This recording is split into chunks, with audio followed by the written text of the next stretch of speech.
we're live in like probably 10 seconds, so I can just always send the link to the live stream in the Snapchat group chat once we're live.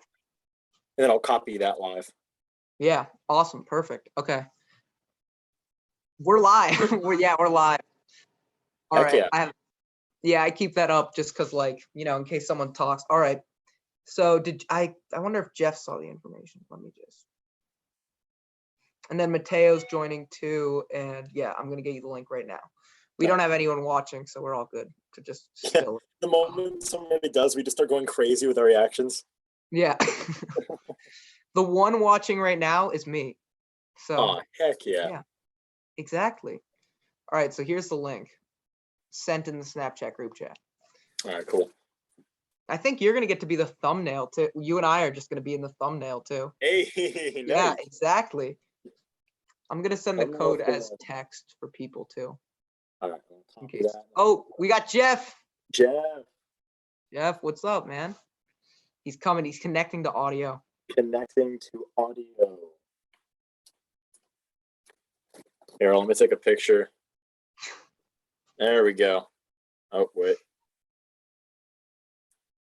Hey, there we go. That was slick. My man. Okay, I was just sending the Zoom code for like anyone else who needed it. Yeah. How you guys doing? Doing good. How you doing? I'm doing.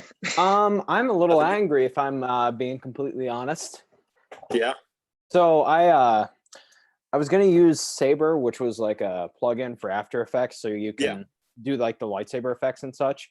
But I'm using a school computer, and they were like, "Oh, well, if you want to install this, you must type in an administrator's name."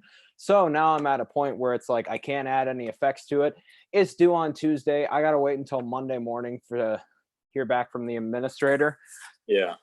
There's a way you can do it without. I'm sure you don't want to be the guy. You don't want to be the guy to go frame for frame and rotoscope out a solid layer. I did that. That's like I'm not doing that either. Thank the Lord. I still have PTSD from that. Like one lightsaber video I made. Oh my god! It took me like 3 days. It was insane. It was crazy. But yeah, I know Mateo was messing around with HitFilm earlier. I have HitFilm downloaded. I just never I was struggling. I was actually walking him through how I did a couple of my videos with Denzo and Ryan and Xander, and so we were kind of walking. I was walking him through those and I was showing him how to like motion track and all this stuff. Yeah, the motion tracking like that's hard. Like I've done those for a few of my. I don't know if you've seen my reverse flash videos. Yeah. With the red eyes, like those, and I did a Firestorm video where I had to track my eyes the whole time with like a mask, with the solid mask, like you would do with a lightsaber, just for the glowing eyes effect. It's so much masking. Like special effects are fun, but the amount of like frame by frame masking stuff, I mean, it's crazy. Again, thank the Lord for plugins. Yes. Oh my God. Sometimes it feels like a cheap route, but then you realize like most of the movie industry uses plugins. Yeah. And if you're trying to go frame by frame for doing the actual solid layer, which was my original plan, then it's really hard to look as good as you want it. I will say this about the solid. The solid does give it a little bit of charm because it kind of reminds you of like the older Star Wars movies. Yeah, for real. It just feels so homemade. Where it was like this rod of white. Yeah. So, yeah. And like with the saber, it's cool, but like, it's a lot more detailed. Like it obviously looks like a blade. It's not like there's something about just that white solid that just like gives me the homely feeling of the old Star Wars. I know, dude. Like the old like Ryan versus Jeff and Ryan versus Dorkman videos on. Yeah. Dude, I grew up with those. I remember when the first one came out, and it turns out Ryan Weber, whatever his name is, dude. He works for Lucasfilm now. He actually did the special effects for The Force Awakens. That's awesome. That's incredible. Went from making fan films for high school to making Star Wars movies. That's like a success story. I saw his name in the credits back in 2015, and I was like, "What?" Did you ever see Ferocity? This is a great starting topic, though. Who was your inspiration? Dude. Like your YouTube. Honestly, dude, he was one of the reasons. Him and his friends and Indie Mogul were the reasons I started doing special effects. How I did them. because IndieMogul got me into plugins. That was when I can't remember what it was. Video Copilot was like not brand new, but like they were just getting more into the big scene. So they were working a lot with Video Copilot, and then they made this one video where it was I think his name was what did they say? His name was Ryan Kaufman. Found the plans to the original real lightsaber on eBay, and he built one in his attic or in his basement or something like that. And then he ended up finding the guy that actually designed it, and they found out like he met him in a hallway or something, and they both had their lightsabers, and it was really cool because that was like the first time I ever saw good like that, and all of the Ryan Versus videos were like really good effects for the time. But I look back now and they look like the Saber Effects app you can get on your phone. They're like so bad, but then like they looked amazing because what do we have to compare them to? You know, the glow sticks of the original trilogy and the weird, you know, no ambient special effects of the prequels. Yeah. So did you guys ever see did you ever see the fan film Ferocity? That was like it was like a winner for a lightsaber duel choreography contest. Was that the one in the parking lot with the two Jedi versus the dual saber? Yes, it was. I love that. Yeah, that's kind of the project I'm working on right now. The lightsaber duel. That was a huge inspiration for it. In fact, so much so that I was super tempted to use Marilyn Manson's "Sweet Dreams Are Made of These," which was the original soundtrack for it. I was really tempted to use that, but I decided. Might as well just use when it comes to duels that are like my inspirations, I'd have to say all of the Ryan Versus series and the Concrete Hustle video that came out some years ago. Where they were in the parking garage. I have two main inspirations, I think. And one isn't really that Star Wars related at all. One's Epic Rap Battles of History. I think I told Jeff that I love Epic Rap Battles of History. Yeah, we talked about that on the podcast. Man. I would wait for those episodes to come out. I just thought their editing was so cool that I wanted to be able to like edit and they were on YouTube, like making these like really good looking, you know, like videos. And I was just like, that takes a lot of work. And it's like these two guys. And so that's really impressive. And then the other one is Film Learning. I just watched one of his tutorials one day, like about, I think it was like something to do with the Flash. And I didn't have any of the effects or anything, but I watched the whole video. And I was like, I really want to do that. And so then I did it. And now I'm here.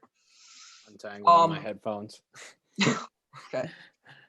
But my inspiration for the most part is come from my favorite YouTube channel to this date, which is Game Grumps.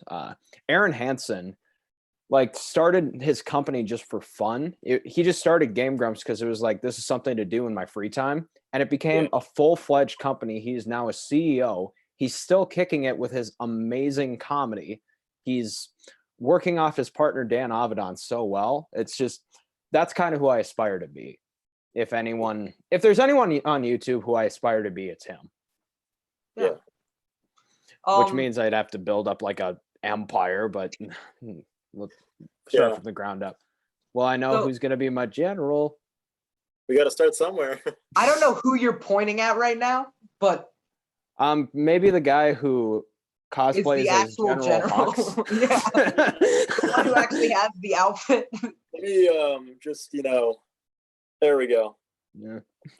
I need to do that more. So I watched today. I have to know how you feel about this, Joey. I watched Jeremy Johns, who's a reviewer on YouTube. He did an alternate universe review of Duel of the Fates. I don't know if you've heard about Hux's character arc in Duel of the Fates, but as a Hux fan, I need to know how you feel. So I've heard a little bit about the original episode 9 Duel of the Fates stuff. I think the only thing that I truly know about it is that I guess he commits seppuku with either his or Mace Windu's lightsaber, because apparently he was supposed to have one or something like that. But I really like the concept of Duel of the Fates. I think was it R2-D2 that was supposed to die? Apparently Palpatine was supposed to have a master. All this random stuff. Yeah, Plagueis was going to be in it. That's right. Yeah. I need to go back and look at all the original Duel of the Fates stuff. You can watch the Jeremy Johns video and it'll kind of just give you the gist. Okay, yeah, I can send you the link after. It's like 20 minutes. Yeah. Heck yeah. But Jeremy Johns is my favorite YouTube reviewer to this date. So yeah, I was all on board that idea. Yeah, it was. Go back and check that out. I mean, that guy put in a ton of work to making like it seem like, you know, a real review of a real movie, which was insane because like I don't know how much that movie's been released.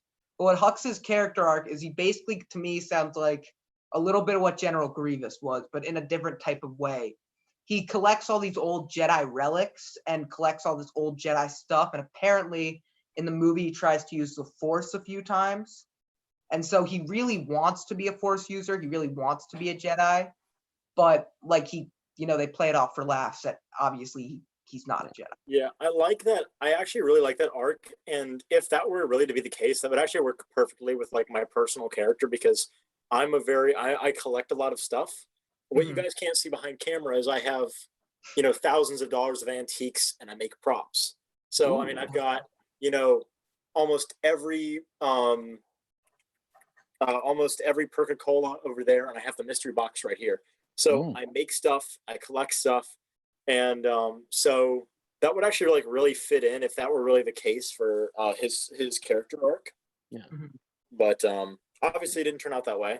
That's kind of one of my I'm sorry to cut you off, but that's one of my problems with The Last Jedi was like one of the things Rian Johnson said was, so we have this general who's like clearly one of the top names in the First Order and has a lot of influence and clearly is supposed to have control over all these people. Let's just kick him around for kicks and giggles. It's funny, right? Let's throw around the redhead. Because of Rian Johnson, Hux became the Jar Jar Binks of the sequel trilogy. He became the pointless character that had no purpose except comic relief.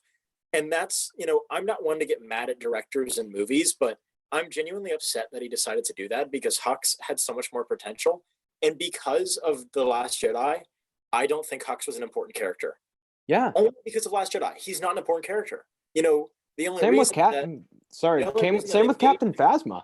Yeah. The only reason that they made Hux the spy was because why else would he have stuck around that long? He didn't need to be the spy. It could have been some some one-off stupid general, or it could have been Pride. But then again, we only needed Pride to kill Hux. We only needed to kill Hux because he was a spy, and we only needed him to be the spy because of for The Last Jedi.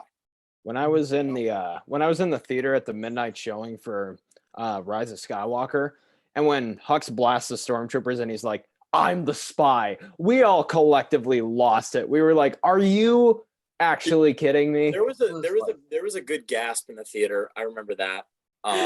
We were dying of laughter. I remember just hearing a collective confused noise come from the audience. It was kind of like that. It was like a gasp, and it was like, huh? It was like a. All I remember from my Star Wars experience, going to see them in the movies. Sadly, I didn't get the chance to go see Revenge of the Sith when it was in theaters. But well, how old were you? I mean, that was 2005. I was 3, but I still could have gone. I was 1, so I was 6. I mean, I do have memories of me when I was 3, so it wouldn't have been that crazy. But my dad just didn't take me to go. He took my brother though. But I remember when I went to go see Force Awakens, we all clapped when we saw. We all got really, really, really quiet. Yeah. A long time ago in a galaxy far, far away. And we all were just like standing up, clapping, and it was the exact opposite at the end of Rise of Skywalker. We all just kind of let the Skywalker saga end, and we were just peaceful. We walked out and just knew that an era was at its end. And so it was kind of poetic in a way that happened. And, I know a lot of people said they didn't like Rise of Skywalker because they didn't like Last Jedi, because they didn't like Rian Johnson and all this. But like I said, I'm not one to get mad at movies. So I thought it was pretty well done. I think, with the exception of all of the weird little plot holes that people have pointed out over time, I think Abrams did a good job at tying a bow on the Skywalker saga and just adding a little bit more ink to that period on the Skywalker saga. I think he did a good job of wrapping up childhood, of wrapping up a lifestyle. There's a chance I might not send you that Jeremy Johns review, because I think if you just heard the whole thing I heard, you might feel a little bit differently about the script that you had. And yeah. I mean, the cool thing about Star Wars movies is if you like a movie, then you don't have to defend it. You just need to enjoy it, and you can talk about it and you can express your opinions, but if you like a movie everyone else hates, who do you have to prove yourself to? See that? I have a big Han Solo poster in my background because I liked Han Solo. I liked it too. Yeah, it's just. And call me crazy, but Phantom Menace is one of my favorite Star Wars movies. Let me go get something. Yeah. Let me go get something. Okay, come on. Yeah. For me, I mean, you and me both. Our favorite Star Wars movie is Revenge of the Sith. Revenge of the Sith, yeah. And like, I mean, I love this movie called Zeroville that everyone hates. So I got two things here. I have two original 1999 Hasbro toys from the release of Phantom Menace. I have an original Maul, an original Qui-Gon lightsaber. Ooh. I have an original Qui-Gon lightsaber somewhere in my house. Yeah, I actually have almost sure of it. Was made in 2002, but I've got a bunch of original Kenner Star Wars models, and then I got this, and this is probably one of my favorite things that I own because personally, I think Maul is my favorite Sith Lord, and I think, you know, as far as rating like best to worst of prequel movies, I'd have to say Revenge, Phantom, and then Attack of the Clones. Yeah. I think Phantom was probably up there like top 5 best Star Wars movies, only because it's just Duel of the Fates. You know, I think what's his face there, the Mandalorian director, I think he said it best. You know, Taika Waititi? That was really what it was, is that Duel of the Fates, it was the fate of Anakin Skywalker. You know, if it weren't for the plot of Phantom Menace, it was really well done. The only reason people didn't like it was because of the actor for young Anakin. And the same thing. Poor guy. I really don't want to talk badly about that guy. Like, a lot of things happened to him. Schizophrenia, PTSD, all of that because of the abuse that he received from that role. And I think he did a great job. You know, a lot of people and it's the same thing with Hayden Christensen. The thing is, Hayden Christensen is an amazing actor, but he was given a difficult role. And if he were given a little bit more liberty with his dialogue, I think the prequels would be up there for some of the best movies of all time. Well, the take I have on it is kind of from the filmmaking standard. Like, I've taken a couple classes and I've watched a bunch of movies. Hayden Christensen is a brilliant actor. He was just given direction and writing he couldn't work with. Hey, Jumping was a masterpiece. Yeah, like what can you do when you have lines like "I don't like sand"? How can you make that work? It's just, and also like, you know, lines where it's like, you know, you will. There's something he says like, "Don't make me kill you." Like that's real. Like I love Revenge of the Sith, but that's like really cheesy. He was given really weird lines, and I think he could have done a lot better if he was given more liberty. Now let me go hang this back up on my wall next to my Bespin Luke Skywalker and my Grand Moff Tarkin. That's awesome. That's awesome. So someone said on Twitter today, though, like why wouldn't Lucasfilm take the opportunity to make an animated series that follows like the core characters from the original trilogy in the time span from Return of the Jedi to Force Awakens, like they did with Clone Wars? Well, that's what they should have done with the sequel trilogy. That's what the timeline should have been, because there's so many interesting stories there. It's just Kathleen Kennedy threw him in the corner and said, nope, we're going to ignore him. We're going to throw him away from canon. Look, Rey and Finn and Poe. Dude, I swear, she just wanted Star Wars to become a giant fan fiction. I have a theory about Clone Wars Season 7. Is it Season 7 that just came out? Yeah. Those 4 episodes or 5 episodes, however many, either way, they were way too long with the two sisters. I would bet every dollar I've got that was something Kathleen Kennedy insisted on. I don't think the rest of the series it was necessary to even have them in there. I mean, they were only there to give a reason for Ahsoka to be at a certain place at a certain time. Yeah, but think about how often Kathleen Kennedy's trying to push the agenda aspect of Star Wars. I have nothing against strong female characters in Star Wars. Ahsoka, Leia, and Padme are some of my favorite Star Wars characters. It's like people just completely forgot about Padme. It's like, bro, she was the OG. And Leia. Dude, Leia was like the ultimate feminist icon. Yeah. I have no problem. I mean, not the bikini necessarily. The bikini, you know. Well, that was weird. But that was fan service because George Lucas is a hornball. He also told her that they don't wear bras in space. Yeah. So, very famous George Lucas story that I've heard about. Then again, you know, if it weren't for that, like an entire culture wouldn't have been born. So that's so true. Anyone who reads like books, I occasionally do.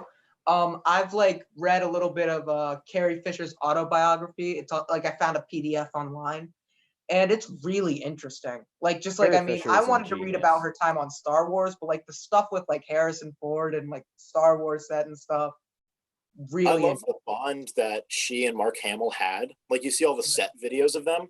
They're like brother and sister, and it's so wholesome.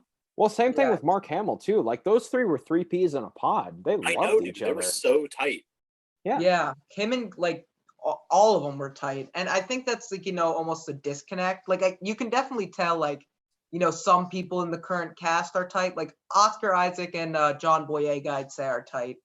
I'd say Well, we probably knew that John. from Force Awakens. Yeah, you know, but like there's obviously some people who are just like close with each other, but like, you know, that main three isn't really unanimously like a, you know, a friend group as big as, They you were know. like they were like the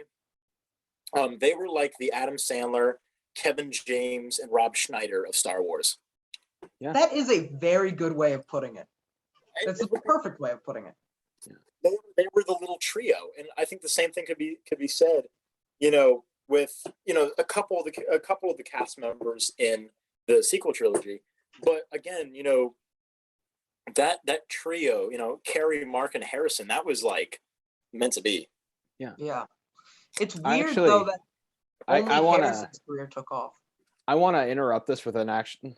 This is a little fun fact. So there was one fella who, like, when they were auditioning for the original Star Wars, there was one fellow who was the original, what is it?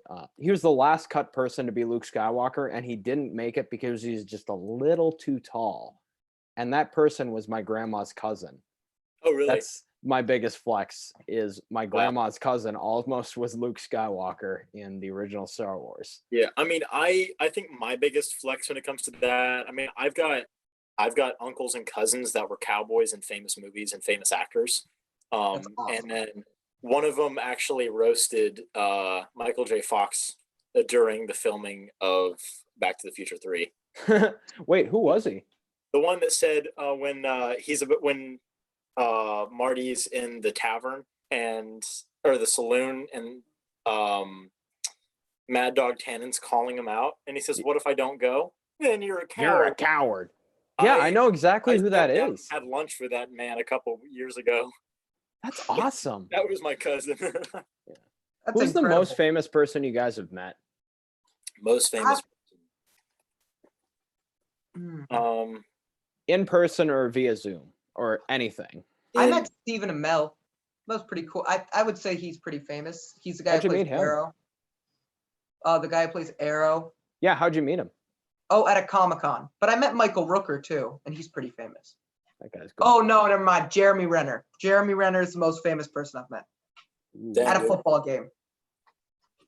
I'm trying to think. You guys know who? I've met Lou Ferrigno, who is the original Hulk, and then I've met a couple famous religious leaders, but I can't think of anybody like super famous that I've like. I mean, famous religious leaders are like a different kind of famous. Like, Yeah, that's a different kind of famous. Yeah.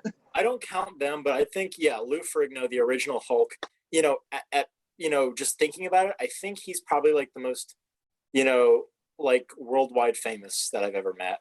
Like if you were to go up to someone and say I met Lou Ferrigno, they'd have a better chance of knowing that. Yeah, I know who he is. I almost got hit by country star Darius Rucker in his Jeep, and I mean, Bill Murray lives in my town, but that's like I don't ever see him. And you haven't even run into Bill Murray once?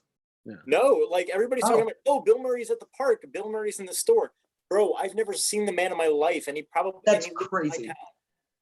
Nothing is more entertaining than a Bill Murray story. Like someone saying, I ran into Bill Murray here and he did this. It's always a good story. Yeah, I mean, I think my mom held the door for him once, and that was like it. But I've never seen the man. So and he lives in your town. How big is your town? It can't be that big. I mean, it's Charleston, South Carolina. I mean, we're like. Oh, okay. So yeah. Do you guys know who? Do either of you know who Gus Johnson is?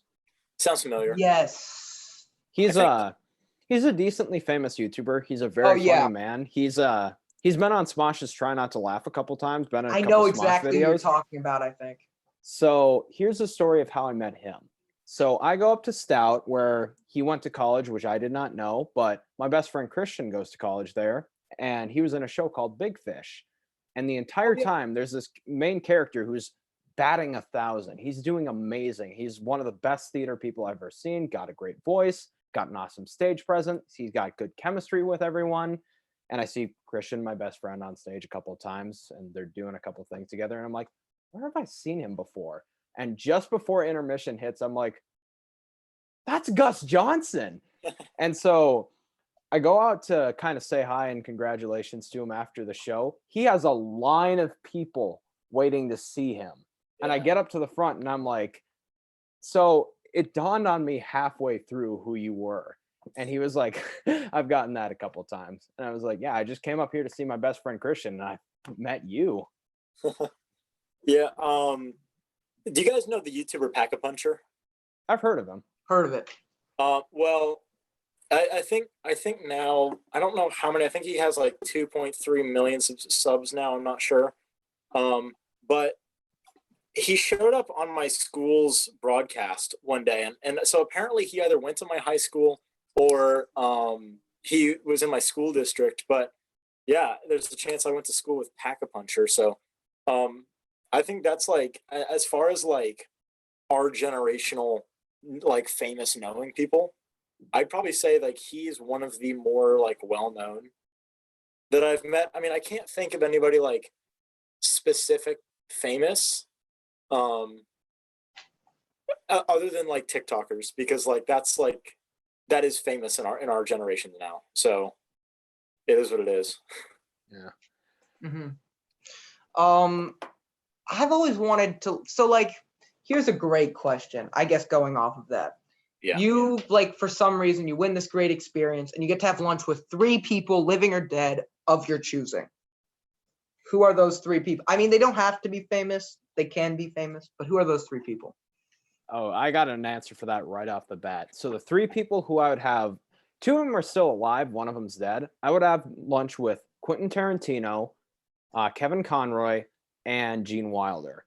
Those 3 are just the 3 people who I identify with most in terms of my inspiration for creativity, people who I think are the most interesting, people who have the best stories, people who I want to have conversations with, people who I want to bow down to and say, we're not worthy, we're not worthy, we're not worthy, that sort of thing. But yeah, if there's any 3 people in the world, it would be those 3. And I've answered this question a couple times. That's why I was just like that. Yeah, for me, and these people that I'm about to say, I'm about to pass up Jesus because of these people, so I better get this right. I'd say, and only because, like, you know, I've been asked, like, if I were to have like a Hollywood family tree, who would they be? These guys are like my Hollywood uncles. I'd have to say I would love to like sit down and have lunch with Keanu Reeves, Tim Allen, and Tom Hanks.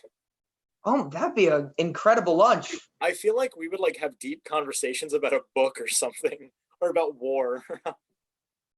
But that's just like, yeah, that's like my dream right there, is just to have lunch with those guys. Mine's, if you followed my account for any period of time. Can I guess? Oh. Yeah. Oh, okay, that hurt. But I'm gonna guess one of them's Jonah Hill, one of them's Leo DiCaprio, and one of them's Martin Scorsese. Almost. I almost put Martin in there. I love Martin Scorsese, but I'd have to go with who I'd have the most fun with. Jonah Hill, Seth Rogen, and Kanye West. That'd just be like a wacky time. I feel like I could get a deep conversation on mine. And if I could choose a 4th wheel, it would definitely be Nick Cage. Like, my 4th wheel would be Danny DeVito. My 4th wheel would be James Spader. I respect Nicolas Cage as an actor. I feel like he gets a lot of flack because he takes almost every role that he's given, or he's offered. So well, so does Sam Jackson. Bro. But Sam Jackson's always given, like, you know, the type of role, like, he plays he's given his type of role people write roles for Sam Jackson. Yeah. Nick Cage is always given like these weird roles. It's kind of like Kurt Russell. I mean, Kurt Russell's on a totally different level, but I mean, it's kind of the same idea, you know? People write characters, keep thinking of Kurt Russell. Yeah. So Kurt Russell's never playing a character. He's playing Kurt Russell playing a character. Yeah. So, and that's what it's going to be like with like Robert Downey Jr. and stuff, and like Harrison Ford now. Yeah. Did you guys ever see? Did you see the interview where Sam Jackson explained how he kind of got into Star Wars?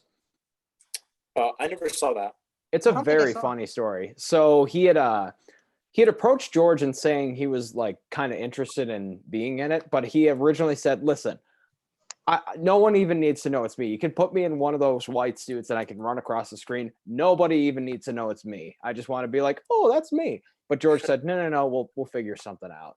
And so he come Phantom Menace, he finds out he's a Jedi, and then he comes back for episode 2 and he's like, oh, they didn't kill me off. And this is the story of how he got like the purple lightsaber, which I'm sure both of you have heard. I think so. But he just wanted to be able to like point out and see himself, right? Yeah. He just wanted to have like a purple lightsaber. He wanted exactly. He wanted to see himself in the Geonosis arena, and purple's his favorite color. So he went to George and he was like, "Do you care if I get a purple lightsaber?" And he said, "No, lightsabers are green, blue, and red." And he said, "Yeah, but I want a purple one." He said, "I'll think about it. Probably not." And then a couple months later, he comes back and he says, "I did this for the hell of it, and internet's already losing their mind." And he had the purple lightsaber, and the rest is history. And the great thing is he created like that move right there, created an entire archetype surrounded by like personalities and lightsabers and stuff. And look at it now, like we have personality tests like me. I'm a green lightsaber. That's like my personality. And my personality has been like purple and I've gotten red. Yeah, in General Hux, I've actually taken let me get mine. I've actually taken a test in characters General Hux. He's purple. He's purple? Yeah, he's not quite red. Fitting that he killed himself with a purple lightsaber. Yeah. In Duel of the Fates. It's why we should have gotten Duel of the Fates. My custom lightsaber from Disney World is currently dead. So mine's just like a $80 stunt saber, but I am saving up for a Cal Kestis custom lightsaber that my coffee donators are getting me. So that's awesome. I'm really happy that I have such supportive fans. But cool. By the way, I just if any had of my fans are watching right now, I love you guys. Yeah, if anyone who likes me is watching, I posted on I did a quick video. I don't know how many people have seen it, but if anyone's watching that loves me, who isn't my family, I love you guys. Is your family watching right now? They always come out to support occasionally. I mean, you'll see them every once in a while. Just they'll be like, "Oh, what's up?" You know, family. Look at the stream here. Oh wow. I'm just gonna click it. So you're probably gonna get one extra viewer. How many viewers do we got right now? 6. Oh. What's up, guys? 6 viewers. I'll keep it on. I'm gonna keep my phone on the stream so I can see these comments, because if we get any that's like, I commented at one point and said, "Yo, this is Jake from my mom's YouTube account." Yeah, I saw that. Oh, someone said, "What's your favorite Star Wars?" Revenge of the Sith, no question. Another person said that is a serious lightsaber. Oh, which one? I don't know which one, but it's a serious one. I'd say I think my favorite. I'm up there. I think Revenge of the Sith or Rogue One. I think they were both really well done. Is it weird if I say Solo or Revenge of the Sith? Because like I like Solo. Solo was really great. Like Solo. It was really fun because it gave such like a background and like a down to earth touch to Star Wars that you didn't get. And that's why I love Mandalorian so much, because it feels so lived in. Yeah. And it feels like so relatable. So I really appreciate that, and that's why I love both of those movies, because they like both Rogue One and Solo, because they feel so down to earth. Yeah. I think one of my I honestly like the spin-off movies like Rogue One and Solo. I like them more than I like the sequel movies, just because they're fun space adventures. It's like, you know what? Let's forget about all this extra conflict we're adding to it. The family drama, the Skywalker family drama, who's related to who. Here's people who aren't Jedi space pirates doing whatever it is that they needed to do, whether it be steal the Death Star plans or make the Kessel Run or whatever. Yeah. I want a live action person in Star Wars wearing a cowboy hat. I want space cowboys. That's all I want in Taika Waititi's movie. Space cowboys. With lightsabers. I love Waititi. Bro, imagine if he did a laser revolver. That would be so cool. That'd be so. I don't know how it'd work. That would look awesome. I feel like it would look like a rhino. If you know what that revolver looks like. I think I do. Yeah. It's like this just like giant, beefy, really geometric looking revolver. I feel like that'd be really cool. There was like some, I don't even remember. I saw like some type of concept art from Star Wars where a guy was wearing a cowboy hat, and I was like, this is it. Space cowboys, here we come. I always knew. Wait. There is someone who does that. Cad Bane. Yeah. Cad Bane, and I he feel was like he's the basically a closest we space can get to cowboy. Cad Bane. Yeah, that dude was super underrated. Yeah, Cad Bane was my favorite. I in the really Clone liked his character. He's probably one of my favorite Clone Wars show characters. He was Did he like what die I after the wanted Clone Boba Wars? Fett to be. That's a good question. I'm not sure. I kind of want to see now. Boba Fett's coming back. Speaking of which, That's right. I heard about that. Isn't that crazy? Imagine and if it's the same guy. Yeah, same guy too. Imagine if what they do is like in The Mandalorian, he comes back for like one episode. They just kind of pass by each other. They see they're wearing similar armor. They don't even say anything. They just nod to each other and they walk on. And Boba Fett just walks off screen, and that's his screen time for. Yeah, you know how like in Avengers they would say, they just like whisper each other in the hallway like "Hail Hydra." What if they just said "This is the way" and just kept walking? This is the way. Although didn't George Lucas or someone said like the Fetts aren't technically Mandalorians? They stole their armor. Yeah, no, they're not Mandalorians. I think officially Django is Kaminoan technically, unless he has another homeworld. But all I know is all the clones are official Kaminoan because they were born and processed on Kamino. Yeah. By the way, I hate to interrupt this, but I just had a thought.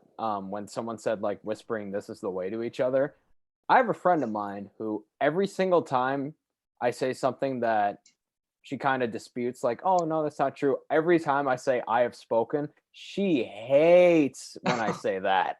Yeah. Anyways, carry on. I can imagine that. It's like saying period. Yeah. I have spoken. I've spoken. Period. I can't handle like especially when people do period with like a hard T. Hard for me to come back from that. I'm like, I don't know what to say. Like I just Period. don't. Period. Yeah. I'm like, okay, geez, add the T, I guess. So apparently, this is a really interesting tie-in. Apparently,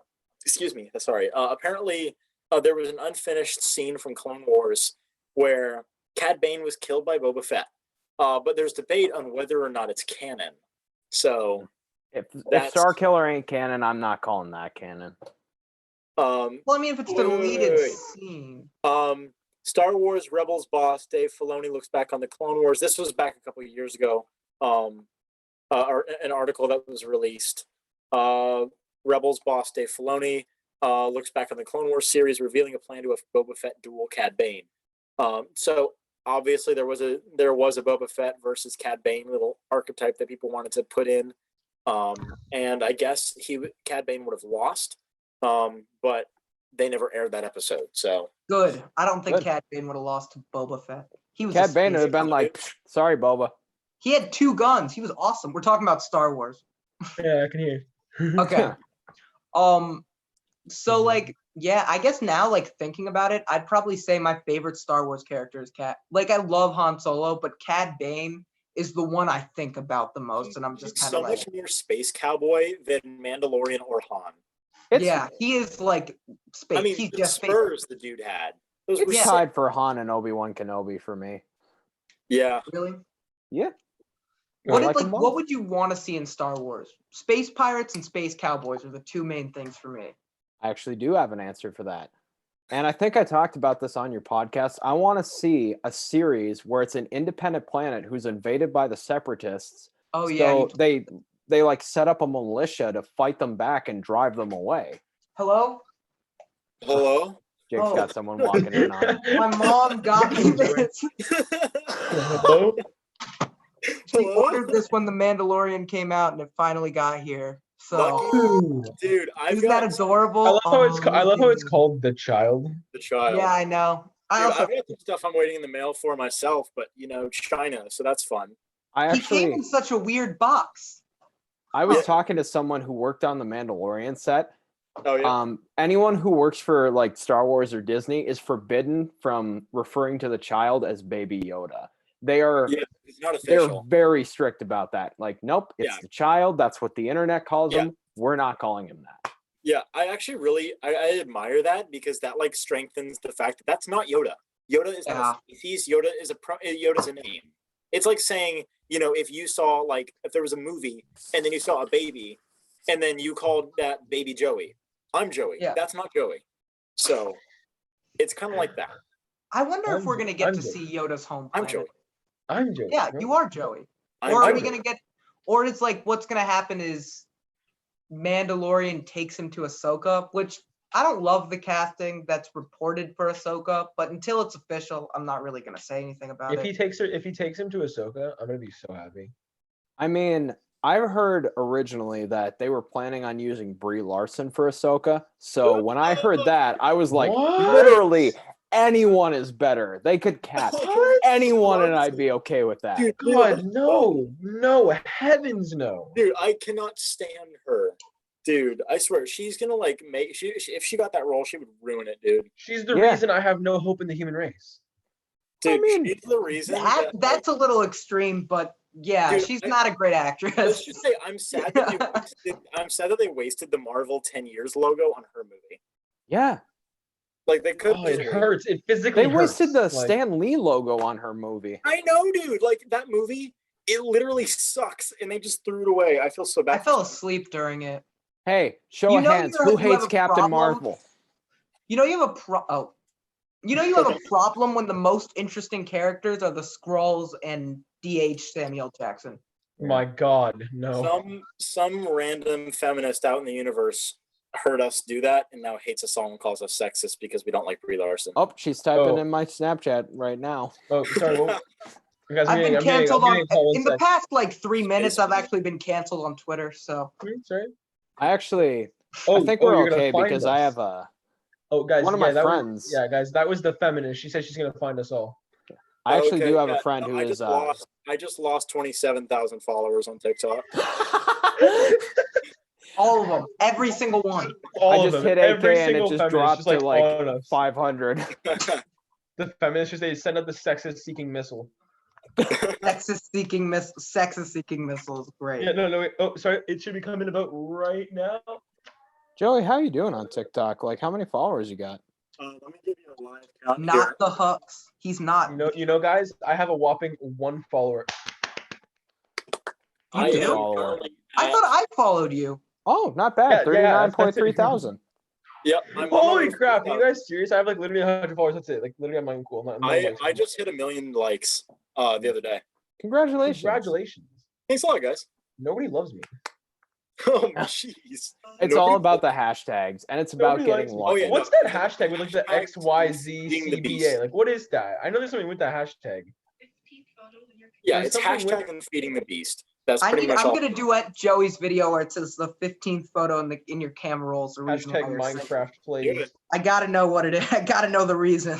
You know, Oh. guys. You know, I was doing a little thing. Okay, have you guys ever heard of ROcraft? Sounds familiar. It's a mod pack in Minecraft that makes it obscenely frustrating. Like just Oh, yeah. to a dangerous degree. Like to like I wanted to slam my mouse against like my wall just from like it was so bad. I played it Yeah. all today and I was counting deaths, right? I died 46 times. Like Gee. it's not even like it's impossible to live more than 2 minutes because every time you walk out into an open area, there's some creature there waiting to kill you. Like What is the hardest video game you guys have ever played? I never ROcraft. play hard video games. Boom. That's a good question. You want something Joey, I the beat? reason why I'm single is the Green Hornet movie starring Seth Rogen and Dude, I just love rewatched Chad. that. I knew you were gonna say that. You know that? I knew you were gonna say that. Like Dude, no, I just like had a literally that is feeling. the 15th picture in my camera roll. Is That's the a, Green that Hornet movie was a film masterpiece. poster. That movie didn't get enough hype. That movie was a No, it masterpiece. really didn't. I rewatched it on Netflix recently. It was so like it was a good I movie. love that movie, dude. That was a hilarious role, especially when he's Great. just like kicking guys, eat it, bro, and he's just like running away with it. eat it, Dude. bro. You know Dude, who was I a was like, gem in that chicken- movie? Was Christoph Waltz. Oh, Okay. Christoph Waltz was Christoph Waltz great. immediately slays any character that he's given. That's why he's one of my favorite actors. That's the reason that people make characters modeled after him. You know, like Orson Krennic was actually built to model Christoph Waltz's Hans Landa. That's the reason that the opening scene of Rogue One existed, and that is proof that Christoph Waltz is an Everyone's amazing staying actor. everyone's staying in attention. That's my man. That's my man right Pay there. attention. The German dentist.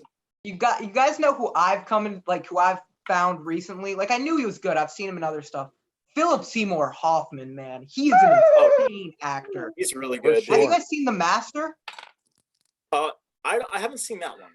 You should. But- He plays a cult leader in that movie, and Joaquin Phoenix is in it. It's Oh, it's kind of Joaquin weird, Phoenix but is it's in on Netflix. It's pretty good.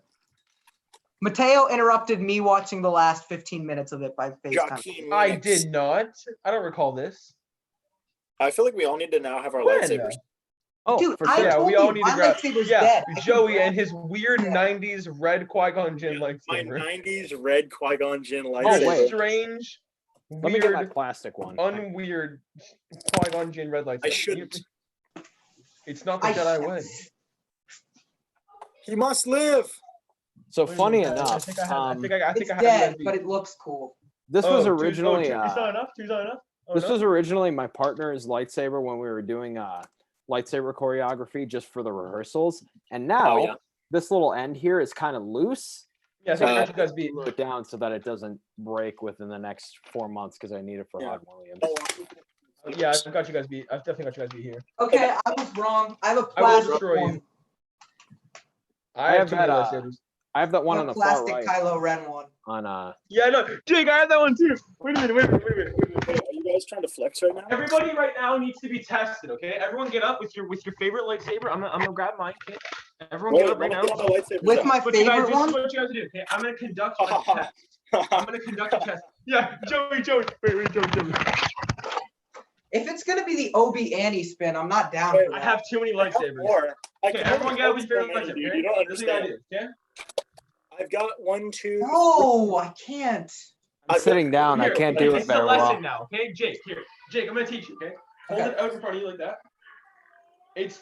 The Obi Annie is 3 circles, okay? Circle 1 is like this. You twist it back, and then have it there.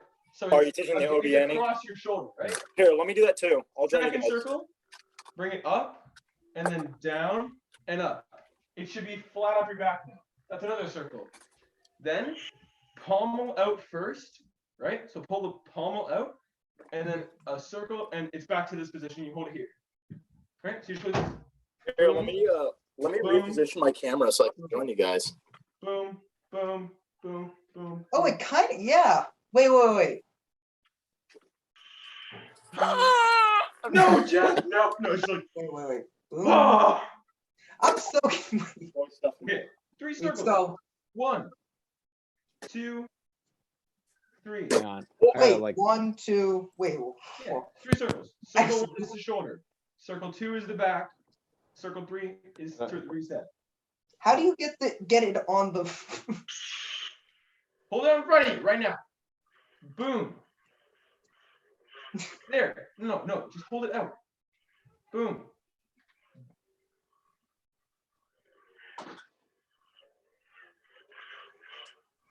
Yeah, that's it. Do it again. But If like, you can't Obi Annie, you're a noob. I'm trying. I would do it more, but like my room. I I just think hit I have an something. unfair advantage. I think I have an unfair advantage because in my kung fu class we do sword training, so we do a lot of twirling. I've always wanted to. What? I'm cheating. Okay, I get it. Okay, I'm cheating. I do this all the time. Yeah, no, Mateo, I've legitimately seen you just Obi Annie for fun. Here, wait, Like, do it for fun too. Yeah, because we No, do wait, this hold in on. martial arts. We have we have a similar spin to the Obi Annie. We do this. We start from here like this, come around, Obi. boom, boom, and then we bring it into a high guard. And we bring it down across the back, spin up, and then yeet, like that. You know what I did to Crazy. prepare for my lightsaber video? I watched like 5 videos on sword. Joey, I got the 2 worlds Darth Vader Anakin. Double Obi Annie. I'm gonna try it. I've never tried it before. Dude, I've always wanted to try. All right, now you get an inverted Obi. Inverted double. I've seen that on Wait, inverted Obi Annie? So that's like this. you guys are so talented. a girl that can do it. What do you mean? Well, like Oh, she does. wait a minute. I see what you mean. She does 2 at the same Like- time, and I can't figure out how she does it. I've just Ahsoka's never weird, done man. it like Ahsoka's that. fighting style, it doesn't really like work with human parts. Like, You know what Ahsoka's fighting style? It's 2 parts. Kick ass, take names. I'm actually way better at doing holding a lightsaber like Ahsoka style than I am like regular. Wait, I Joey, started practicing as a joke and then it became better. Joey, do you have Obi-Wan's lightsaber? I think I have his original. I have Joey. episode 1, but I Joey. really want episode 3. Don't underestimate my power. Don't try it. Ah! No, No, isn't this green screen nuts? I I mean, I'm just kidding. It's not a green screen. Hello there. I actually am on Mustafar right now. I am. Things that turn Obi-Wan Kenobi Very on on. to the max. Obi-Wan Kenobi. A name I've not heard in a long time. My God, Jeff. Jeff is. All right, where's my 100,000 subscribers? But they're Okay, coming guys, so my friend's gonna show up now. Yeah, that's him. He's a friend. I actually, you know He's what? a friend from work. He's a friend from work. I Oh knew God, it. I got That picture exactly. I have that with Kevin Conroy's signature on it, and I gave it to my mom for her birthday. Dude, that's so I am- nice. I am the #1 son. You are the #1 son. Yo, traitor! Oh, Pew, That pew, pew. lightsaber. You're dead. It belongs to me. Come and get it. Get it. Ah! Wait, okay, you know what? One thing I don't understand is Kylo Ren in the Rise of Skywalker. His fighting style is so broken and sloppy because when he gets the lightsaber, he pulls it out, right? Yeah, does a little shrug, but then he does this little wind up and freaking. He does such huge wind ups. He leaves himself Your open for lightsaber. counter. Give it to me. Give it Well, to that's me. because No, those movies have what Steve. we call crappy direction. Yeah, it is. You're right, Jeff. No, but Because I think he's supposed to be that way though. Like I think it's supposed I know to be. he's like, aggressive, like he's Anakin. untrained He does these and the whole wind-ups. He does the lightsaber. wind-ups. He does long strip, Well, right? you know who That else leaves was him open aggressive to but was counter. also like coordinated and powerful was Anakin Skywalker. Yeah, And those movies came out Anakin was also before. smart, too. but I Anakin think, tried to- but I think also they were trying to go for like, you Yeah, know, but Anakin had him control trying over too most of his hard. rage, okay? to be Anakin. Anakin can fight smart, okay? Because he can control most of his rage. Ben, he does not. He just lets it all loose. To me. Episode 3 was proof that Anakin could fight smart because the little everybody calls it the senseless spin that him and Obi-Wan did. That was very important because they're both of them are mind readers because that's what that's part of Jedi intuition is mind reading. Plus, Obi-Wan had taught Anakin his style of fighting. So they had to do that to anticipate the next person's move. And if they both were the same person fighting the same fighting style, using the same mind tricks, that was very difficult to anticipate. People cracked on this scene like crazy. But if it weren't for that scene, we would not know that Anakin was that powerful. So just saying. Well, do you know why the That's fight because went no one on for knows so that long? when you're in the middle of a fight with these deadly ass things, you're just gonna stop for a second and be like, Well, the real answer is like the reason the fight went on for so long is because Anakin's style was more aggressive and Obi-Wan was the master of Sorsu, which is just block, defense. and wait until your opponent makes a mistake. exactly. See, you wait until your opponent makes a mistake, so then you get in there and you finish it. Yeah. But Anakin rarely makes a mistake. Like he's way too good. Well, like that's what he did with Grievous. Okay, but you know what? You know who else is really underrated? Count Dooku. He's one of the finest lightsaber duelists that ever lived. Like he is too skilled. I swear, I agree. I totally agree with that. Count Dooku was really underrated. Like that guy was a legend. Yeah. I know, we're all just like, Well, I mean, Christopher Lee is a phenomenal actor, but Count He's- Dooku was just kind of meh. he's a very fun. I love how I Say- called this live episode of the podcast filmmaking live episode, and it's just Star Wars again. Oh crap. I mean, Everyone grab your cameras. Okay. Yeah, I'll grab my camera 1 sec. That's not the camera I use. this was my camera. This is what I use for the lightsaber effects. I love how Joey has like the professional video camera. Jake has a better camera. I have like the third, I have like the whatever tier camera. Nah, so I And then looked up what cameras YouTubers use, and this was the first. Jeff one just David pulls out his Dobrik- phone. Dude, Well, this is Apparently what the I filmed my OG, lightsaber like, fight on. camera David Dobrik used, so I'm I using. want to get a Canon 80D, and I want to get like what Jake has there, where the Mhm. viewfinder can flip up. That's like one of the biggest things. I Oh, wanna get. it's so nice. Yeah. It's so. It changed my life, man. Just like Children. the old camcorders because you can do that on. Yeah. So let me get my wide angle lens. It makes it look so Ha! I took a picture of you guys. This is Why this did is I the look best, handsome? bro. Yes. I want to show you guys something, but I don't know if my mom's There we watching. go. So Look at that. I'll send it to you later. But Professional Mateo's Make sure it's YouTube appropriate. Wait, is it the? It Is is it the? YouTube Is it? Wait, is appropriate. it the? Is it the? it's yeah. It's a remember what I told you guys I was working on earlier? It's that. Oh yes, I want So- to see that so bad, bro. I can't wait. I cannot wait for that. I will send it in the group chat when it's I can't finished. wait to see Luke just doing this. By the way, Joey, have you been on Jake's podcast yet? No.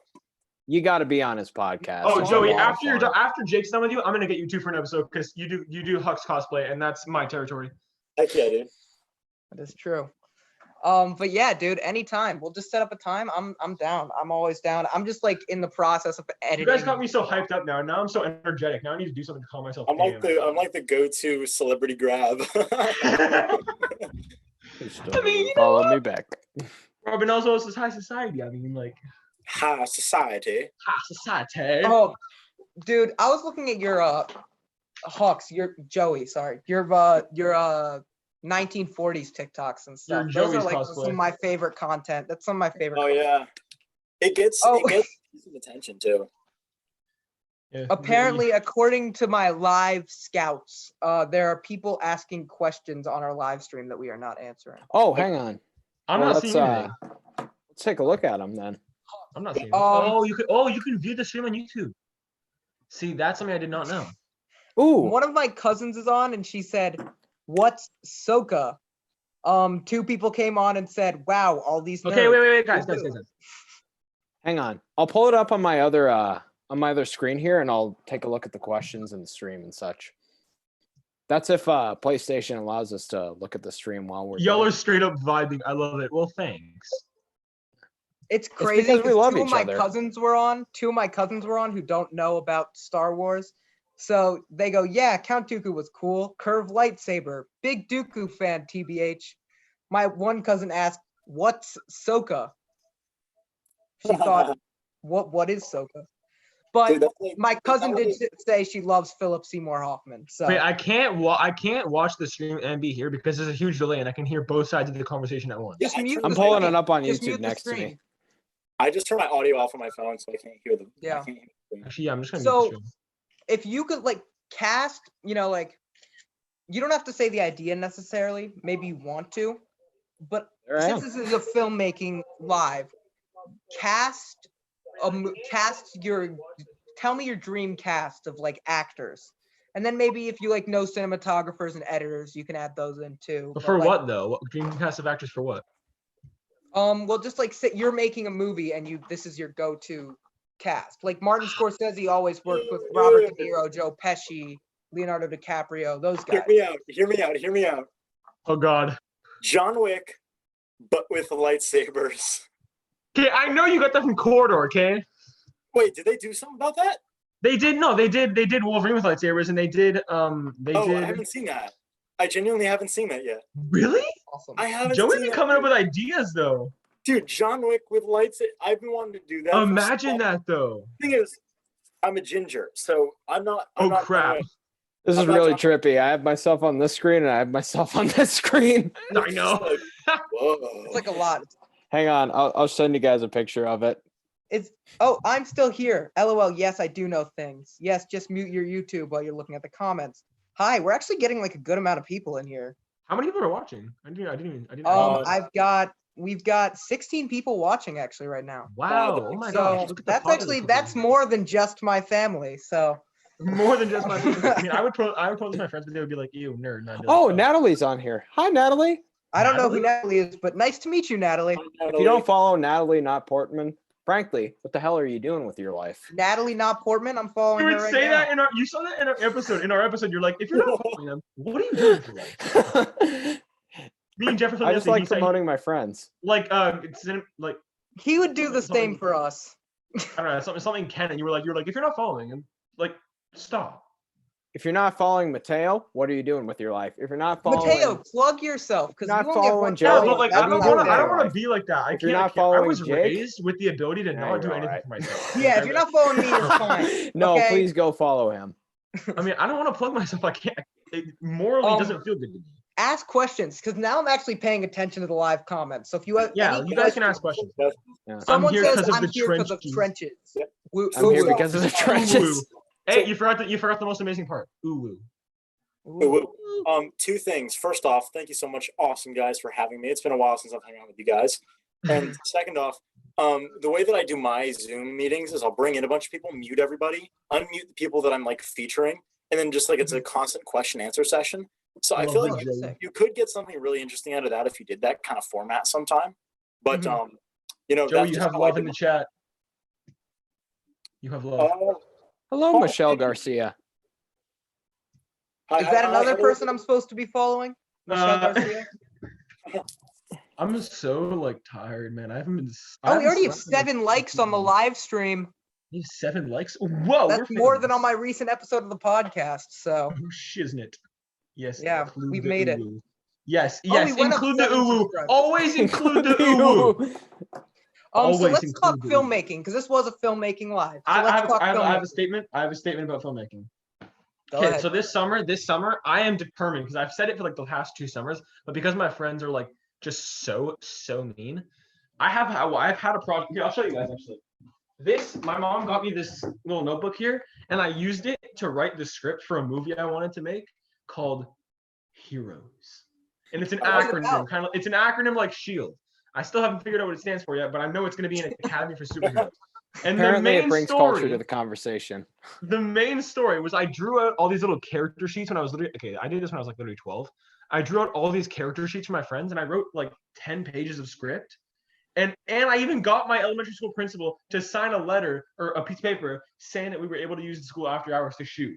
So we had classrooms, and he even gave us access to the basement, which was just a storage room. And honestly, He even gave us access to the basement. Tried to lock us in, which was a little weird. But it was a storage give room. us I took a little mess. access. Anyway, so I was gonna have all my friends, and we were gonna be the coolest like little kid superheroes in a school ever. Like we were gonna shoot having like they go to a normal school day, but then after the school day they go downstairs to Hero, the academy where they teach them how to play their powers. But then the villains find the academy, and then the kids have to band. It was gonna be so freaking sick. But then my friends are all like, "No," and I was like, The first movie I ever wrote, which is on a computer somewhere, I think my old school computer, is I can't remember if it was a sequel to Rocky about his son, or if it was literally just Rocky, but if it was in elementary school. And then I cast all the characters, and yeah, we had a whole cast. I put up a casting board, and then there was a Flash TV show that I was writing, but it was just like, what if Flash was a kid? And I cast that show fully too. And neither of them took off beyond the script. Heroes, baby. Heroes, baby. Heroes, baby. There is a show called I Heroes. still want to make that movie, but I need nerds. None of my friends are nerds. I have one nerd friend. Are His we name's not your Aiden. friends? No, I mean like that I have access hell, to here Mateo? in Canada. Move to Canada then. Like, come see me. Like, I have one nerd friend here. He lives down the street from me. His name's Aiden. He's an Those actual LED god. lights, though. And Yeah, like, my LEDs do kind of go. yeah, hard, see, I Jake know. loves to flex the fact that he has LEDs because I My literally have room, is Christmas lights. my room is in constant party mode. It just makes my I life have feel like Christmas a- lights in my room, and I have my salt lamp right there because You can quote me on that. I went to Rainbow Nature's lights make your life feel like a party, okay? I I'm went to Nature's constantly, it's just a Emporium. constant party in here. I'm sitting in here by myself watching movies in silence in the dark by myself. It's a You see, constant. I'm the complete opposite. For their I'll age. turn my lamp off and my salt lamp on, get a nice red hue to the room, and then just cry. That's a mood for me. You're wearing my your favorite. girlfriend's scrunchie. By the way, I am, but I can't see her because of this damn quarantine, so that's happy why I'm 2 crying. months, Mateo? 2 months? 2 months on the 7th, yes. Happy 2 months, Mateo. Well, thanks. She texted me that morning and she was like, so, and I was like, yep, 2 months. I'm Snapchatting my friend Natalie, who's watching the stream right now, and she keeps saying like, "I don't understand what you guys are talking about," and That's I'm like, because we're "I don't weird. either." I actually wanted to bring something up movie related since we were talking about like movies we've written. I think this is probably my most completed project. Now I've written hundreds and hundreds of different scripts and little mini movies, but this is like the closest I've ever gotten to like a really professional movie. I've calculated it. It's probably a 35 or 40 minute long movie, and it's called Linear. And It's What? basically this movie about, and I all of my short films, I would always put my name, what draft it was, and then the dates that I wrote it. And so It's a professional little movie book there. Like, I wrote this back in May of 2018. So this script is almost 2 years old. Joey, if it's your passion project, I will fly out to wherever you are. I'll direct it for you unless you want to be the director. Yeah, dude. I'll be your cinematographer. I'll help you with the editing. Nah, let I'll me do teach the you ropes. cinematography. I know the rules. because I can't afford to fly, I will run to where you are and I will star in the movie because I have no directing ability, no cinematography. I am an actor. True and true. I can I'm help going to with, college like, for acting. So, Joey, So I if will you be have- the- if I will you- be if the you have a main chance, star of the movie. though, rule of thirds Yeah. changed my life cinematically, bro. Oh, yeah, no, like that's I don't know, like it's such a simple thing, but it Am I helps the me only so- one who doesn't know what rule of thirds means? Yeah. So, just like if you were yeah, Jeff, you got it. You go to So college. think of your screen, right? Divided into 3 sections, both up and down. So there should be square here, square here, square here, square, that sort of thing. So the Mhm. rule of thirds is basically how you frame your shot. For instance, you can take a look at it right now. Now, a lot of people, when they're filming their scene, they'll have the actor's eyes right in the middle of the screen. Don't ever do that. Have them in the top third of the screen. Give them just a little bit of headroom. That's how you frame your shot perfectly. If you do it like this, then there's way too much headroom. There's too much going on in here. And it's just a rookie mistake you got to avoid. And it's also like a triangle too. So like here, I just looked up some examples, just from movies. So you guys can see my screen now, right? Yeah. So like here's Joker. This one was popular this year. So if you were to look at this, he's taking up, majority, basically the majority of the right third, at least the way I'm looking at it, third of the screen. Oh God. I love that picture of Jack and the babysitter in the bottom. Yeah, I don't know why it keeps clicking on this Joker article. But here are like a lot of different examples. I mean, it's like if you have two characters, take she's notes. obviously in the foreground. Take notes. But yeah, so I just wanted to show a few maybe examples. Take There's notes. Thor. By the way, Jake, I'm looking at the stream right now, and it looks like no one can see any of us except for you. Then it's probably just blocking my screen sharing, so I'm gonna stop sharing. Take notes, Cass. But that's kind of in a gist what the rule of thirds is. Yeah. This is why you go to filmmaking college. I kids. even like. Yeah, see, I I'm even, doing like similar. I'm going to college for acting. I'm going to Humber College. Oh, heck yeah. It's Like, so for- weird. Like, For this script, I made like even special, like in the margins, I made marks about like how I wanted the camera to look, all this, what kind of effects I wanted to use. And if you guys didn't Yes. mind, I wanted to read you guys the first paragraph I wrote for the for like the little prologue narration. do it. Oh, by all means, go for it. But yeah, I just want to give you guys, I want you guys to understand just how like body the script is. That's the script right there. That's like, I probably, like I said, I wrote this script. He wrote a movie. Yeah, How many no, pages the is movie's that? about 45 minutes long. But just keep in mind, I was still very new to like writing dialogue, so it's like really crappy, but I'm a lot better now. I promise you that. Can I interrupt real quick? How many course, go pages for it. is it? Let me see. I think I have it at 1,000. I've got it currently at 21 pages, but I know this was only the first draft. Yeah. There's way more here. But I will say, Half of like, them. generally speaking, like 1 page translates to 1 minute on screen. Yeah. I know that's like, and I mean, I have a lot of moments in this where it's like really like spaced out. So like, there are some pages that are like. 50 Allison seconds, Bellucci other pages learned that are in a photography class. 2 minutes. That's my cousin. That's why everyone's just vibing. So for me, I mean, I've written some stuff and the same thing as Joey said, for me, I put little special margins and stuff in it. And so like, I have people, who I know who I talk to and like, Joey, who've written script. in the chat. Yeah. Cassie is demanding that you read the script. She's demanding. Okay. I Read the can't script, read the Joey. entire thing, Joey. but I can read you guys the first paragraph of like the first narration dialogue. And again, like I said, I haven't read this thing in 2 years, so I have no idea what it's trying to say anymore. So if I like trip up on words, my apologies. Again, I suck No at writing dialogue then. A hush falls over this crowd. Go ahead. All right. I'll just read you guys the first page. Just every single word that I wrote, and it's not a lot. So Mhm. fade in. the screen begins black. All is silent until a low voice breaks through the void of sound. Images and videos that match the descriptions are flashed on screen. Dialogue in 1, Casey. Imagine time. According to our mortal perception, it flows in this order: past, present, future. What was the present is now the past, and the future is to become our present. That is the understood definition of time. Now think of time. What if time, the events encased in it, what if they all happened at once? What if this is how your brain kept you from mentally, what if that was how your brain kept you from mentally imploding due to an overload of information? Imagine if you could mentally enter a state in which you could conceive that info and manipulate it. Now think back to time. What do you picture? A man staring at a clock as he waits for his 4:30 job interview? Perhaps a bus traveling down the street. A man sitting on the bus is late to his daughter's birthday party. Theoretically, if time does happen in itself at every moment in the same time, then that man will arrive on time. But why stop there? His daughter hasn't even been born yet. As a matter of fact, the man waiting for the interview, the bus he aims to work for, doesn't exist yet. Cut to exterior school day. In front of an old Whiteside building, that was one of my sets at the time. Jack runs over to Casey to ask for a ride. Jack says, "Yo, can I get a ride home? My car's in the shop and I missed my bus." Casey replies, "Sure, you drive. I got to get my homework done because my mom's having me clean the house and I got to have time to get on Battlefield tonight." And that was scene 1.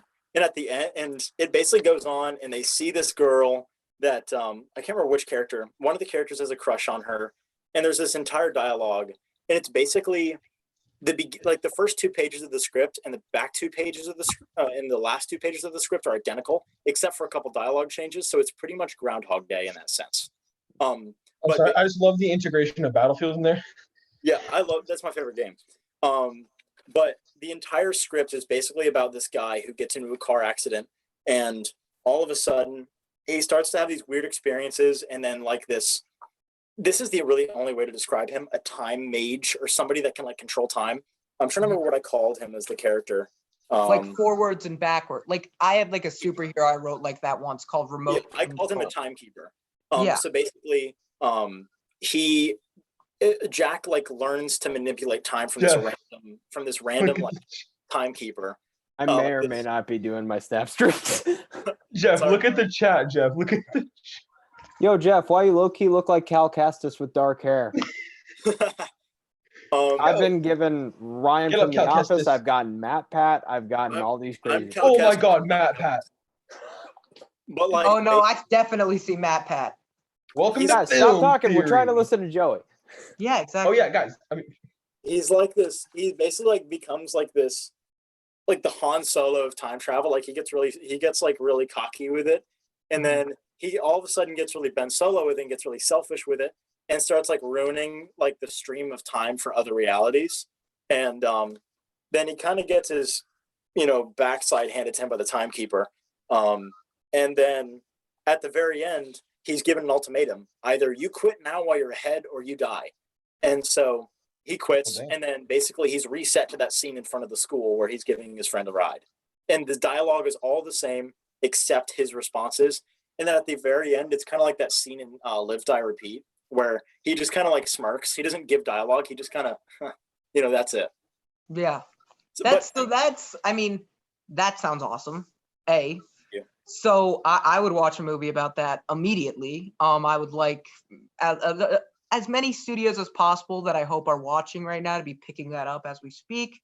Chris Nolan, if you want to direct that, I think I see a directing role in there we for got, you after Tenet. Joey just gets a phone call. It's We like, have Jerry Brockheim. yeah, in hi, the Joey. chat. We'd Who like knew? to produce your movie immediately. dude, I would love to, like, I feel like this would be a really awesome, like, I feel like this would, like, it'd be really interesting to get a mix of Tarantino, Abrams, and Spielberg in this, because, like, I feel like that's really the edge I'm going for, because like the really action sequences I feel like are really good for like Spielberg and Abrams, but I feel like the more edgy experiences in this, which there are a couple, are like really Tarantino. Well, I Yeah, think but we you know could what else? potentially with this because hear me out. Yeah. I got the Tarantino with like the stylistic filmmaking aspect of it. Jake over there, he's kind of got a little bit of the Scorsese, like he really respects the film aspect and he's kind of got that mindset.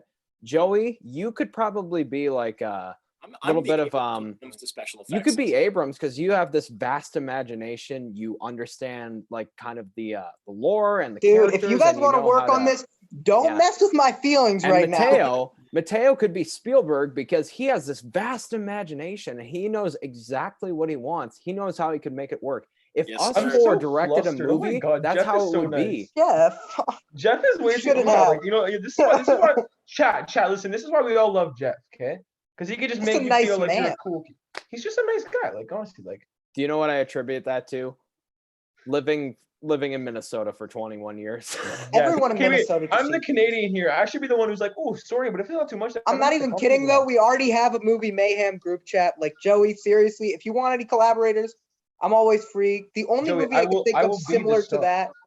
Oh, can I play the timekeeper? I have a weird wizard robe. Dude, I have a wizard robe. You know, there actually is. I actually have always wanted to make a project with other creators where it's basically all of our scenes are shot in front of a green screen, and then I basically just take. I have one. Joey, like, you know, H says your script reminds her of The Matrix. I will say there were a couple things that I really wanted to that inspired me for that. I think it was I'm trying to remember. There was one movie that I remember I had just seen at that time that was like really kind of edgy and gritty in the way that it's like long drags of film like made you feel. But The Matrix was a little bit of an inspiration, but most of this really was just off the top of my head. But I really admire The Matrix as a film and like the way that it was done. More like for the. Joey's got the Chris Nolan in him. He's Chris Nolan. He definitely does. It was more of like a Chris Nolan flick, the way that I imagined this. Like when you like, there's this one scene where the timekeeper is basically just, like I said, beating the tar out of the main character.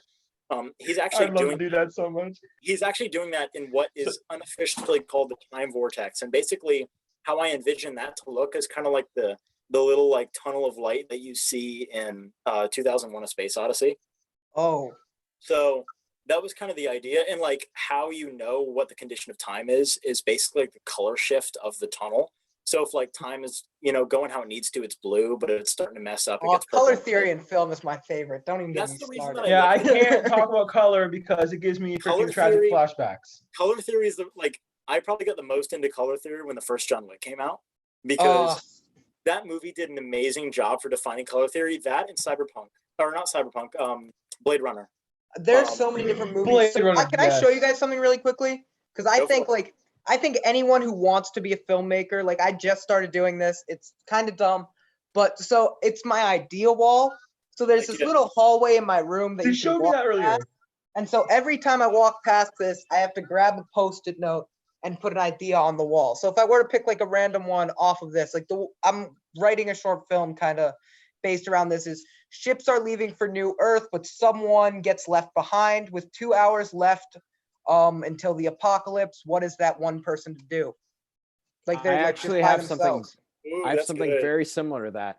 I have a notes app.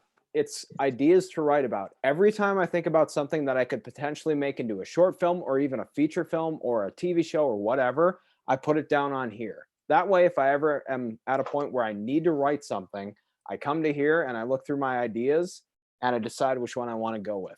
Or so also to interrupt again, I'm sorry. No, it's okay. Go ahead. But I've been doing Martin Scorsese's masterclass on My parents were like, they were like, what do you want to do? And I was like, I really want to dedicate, you know, this time to learning about film and stuff. They're like, okay, as long as you get your other stuff done. So I'm doing the Martin Scorsese masterclass. He talks a lot about visual literacy, which is color theory. So like the main movie I'm going to be working on this summer, like this is really important to me, and I've been thinking about it for 2 years. It's going to be a movie about my favorite album of all time.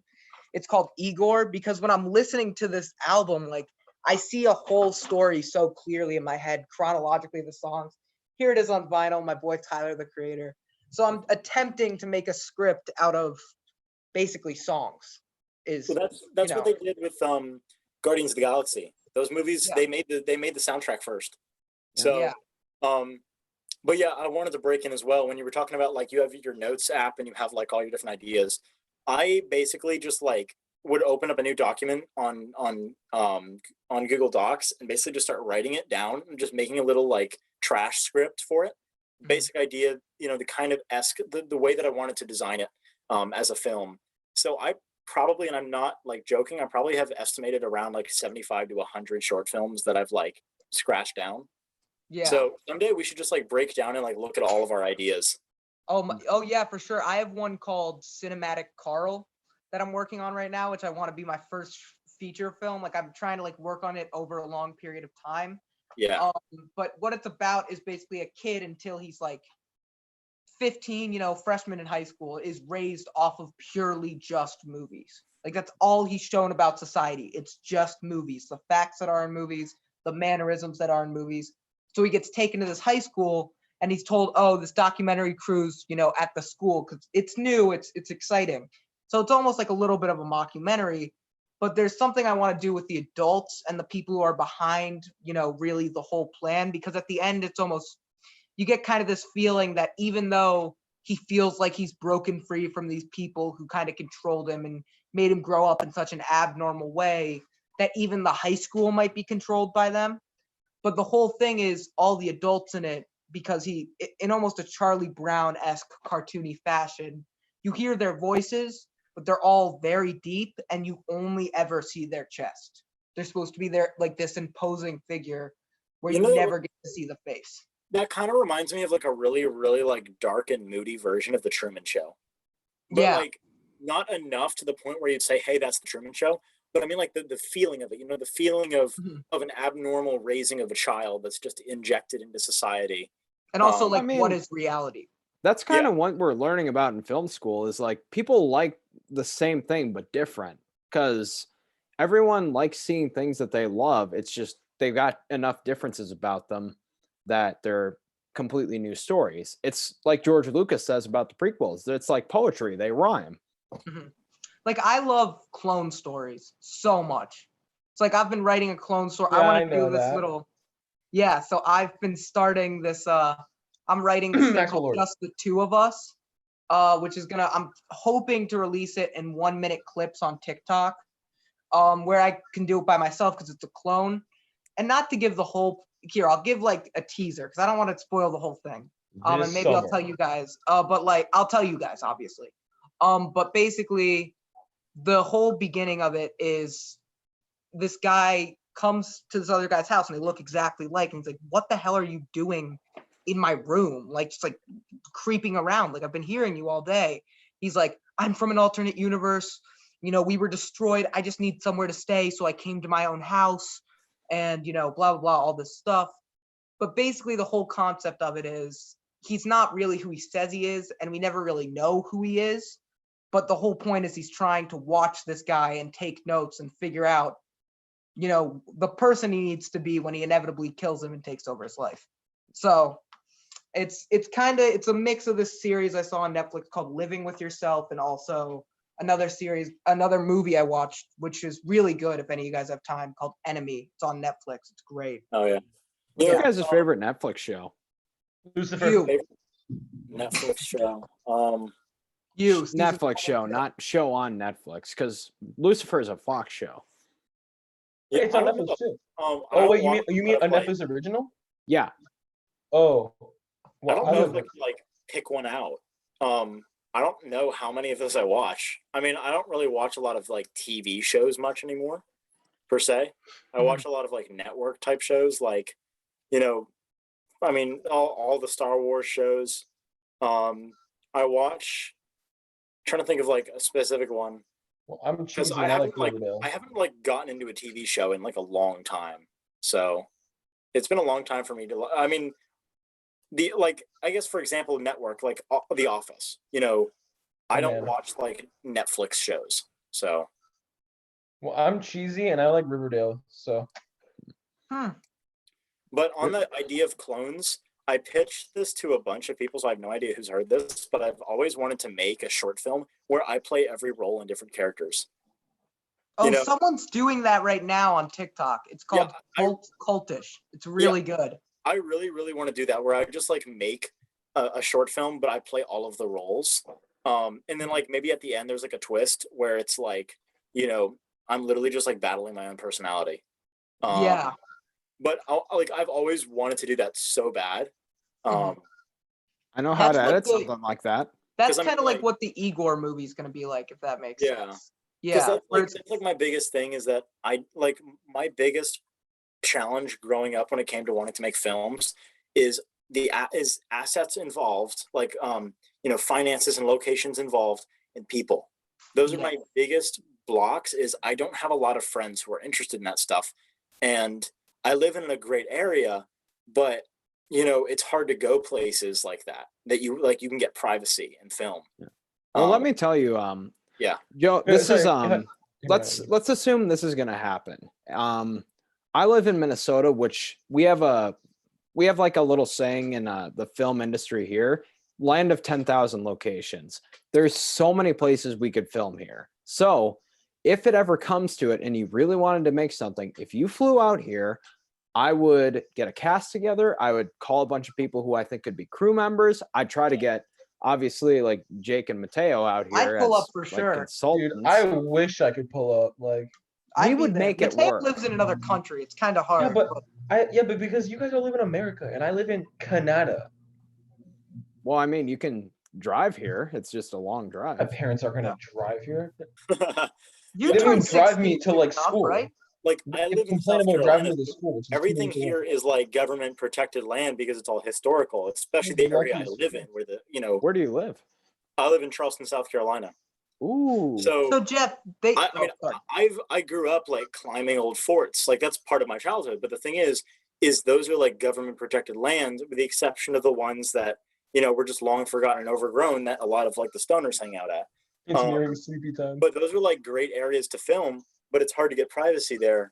And I mean, it's not the privacy that's a huge factor. It's the Karens that live across the street that are That's saying why you you need can't film be Okay, here. if I can just interrupt a second, when I go outside, okay, so this is where my house is. My house is here, and I live on like a line of houses.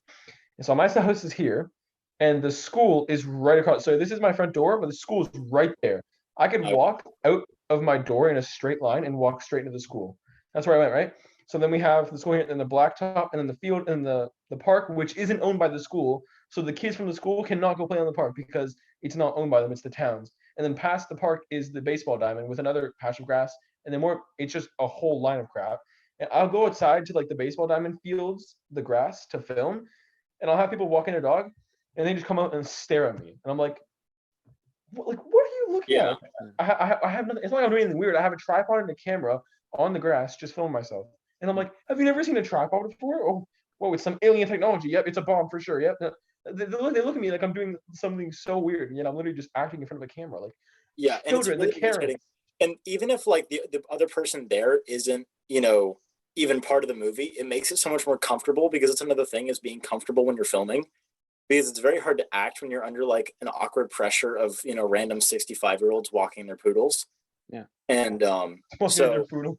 yeah, dude, it's like Karens. so irritating. I've been totally shut down whenever I'm in public filming because of that, because I've been alone with a tripod in full costume out in public.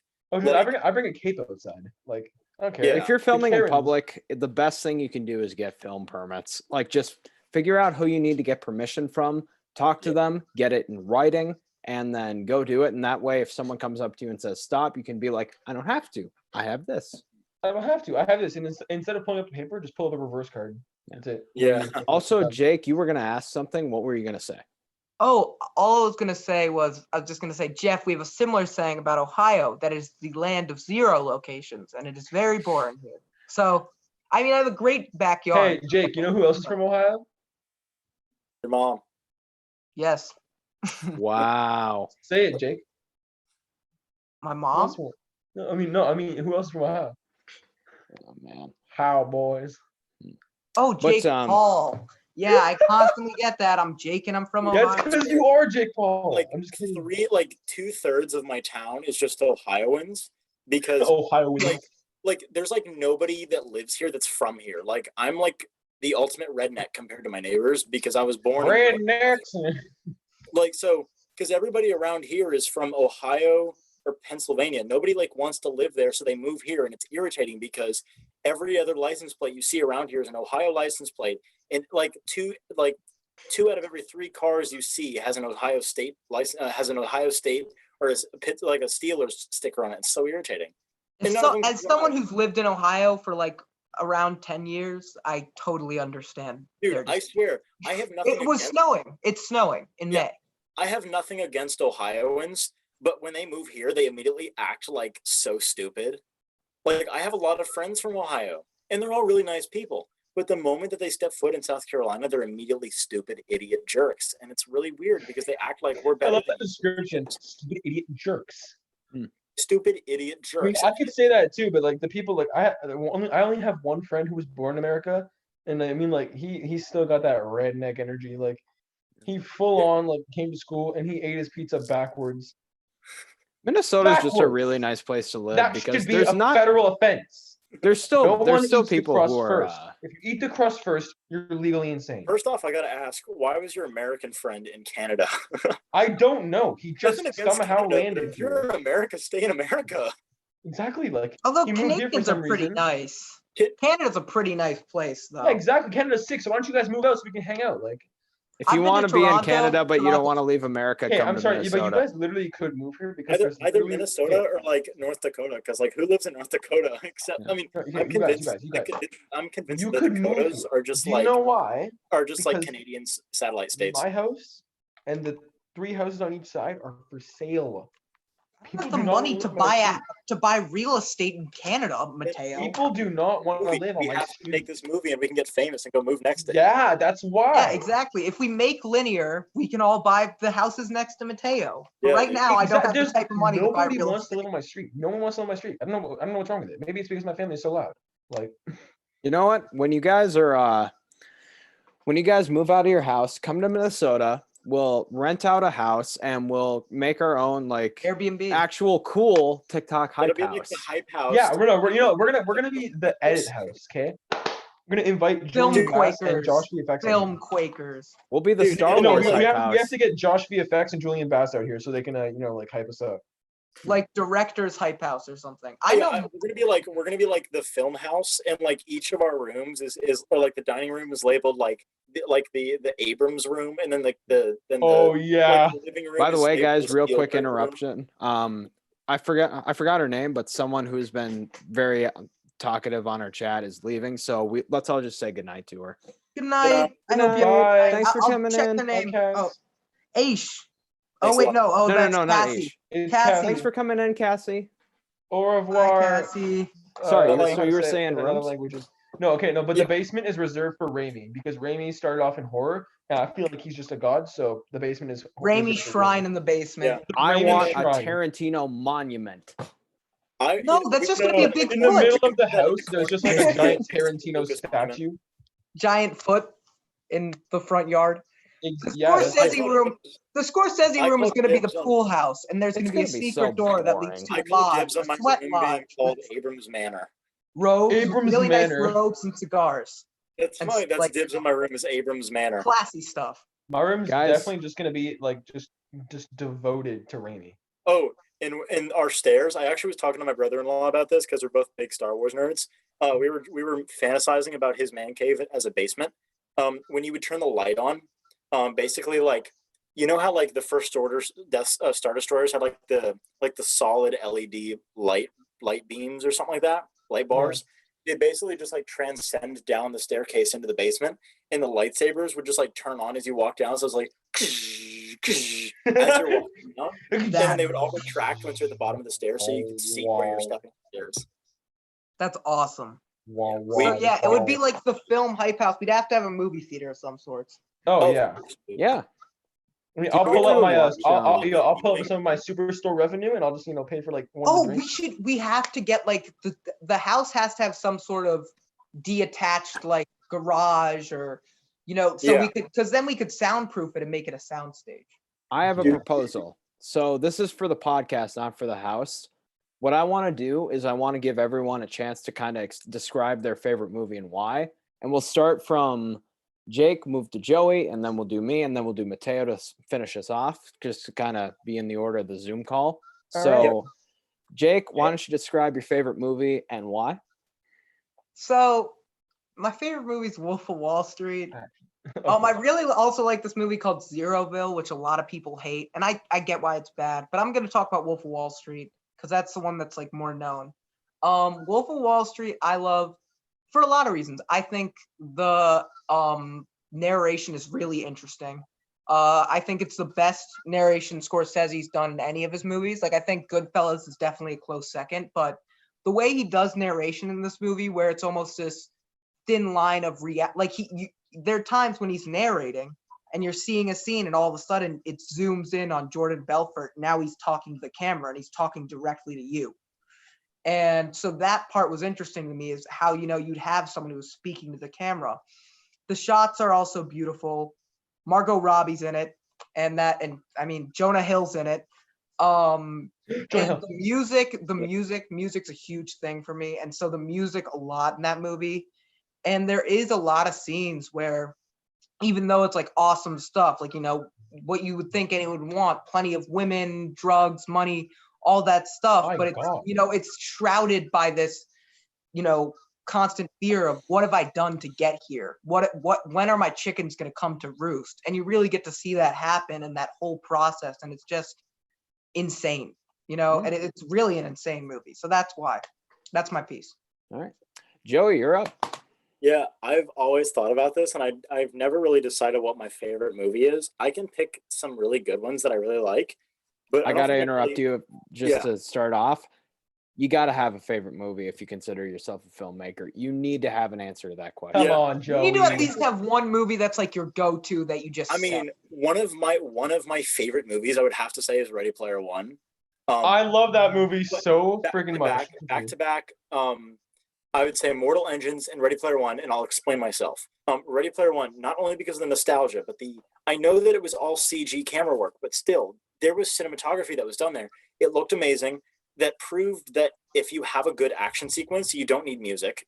I.e. the race scene at the beginning of the movie. The storyline was great. It was, it did the book justice. And I think the characters were great. I think all of the performances are great.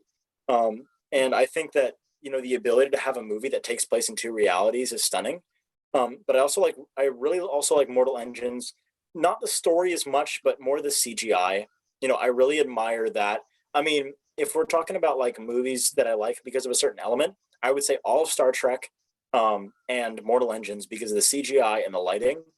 But I'd have to say that my go-to Saturday night, popcorn and crash movie would probably be Ready Player One.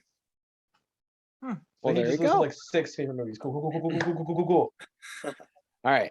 So my favorite movie of all time is V for Vendetta, which I've talked about in a while, just because I love the filmmaking aspects to it. I love the writing and the direction. I love the acting in it. And I love how it makes you think, which, by the way, I was rewatching it now. The whole thing started because of something very topical, a virus, where they were like, oh, we have the only cure. Stay in line, do whatever we say, and we'll cure this virus. So that's kind of one of the things I'm keeping an eye out for, but at the same time, I'm not the plague, sell the cure. Super paranoid. But it's just it's one of those movies where I have a very philosophical mind. I like to think that as opposed to knowledge, I've filled my mind with wisdom and philosophy. So that's something that really appeals to me.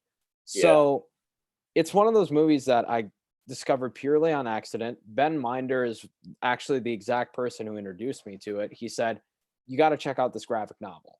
So I read it while I was in the middle of a turkey hunt, and I was just like, oh, this is amazing. And then I checked out the movie, and it was even better.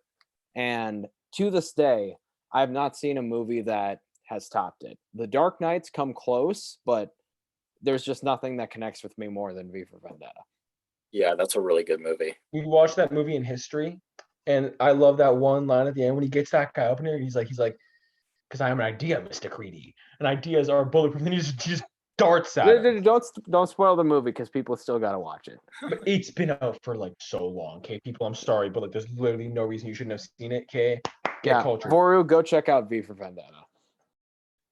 But all right, Mateo, last but not least, what's your favorite movie and why?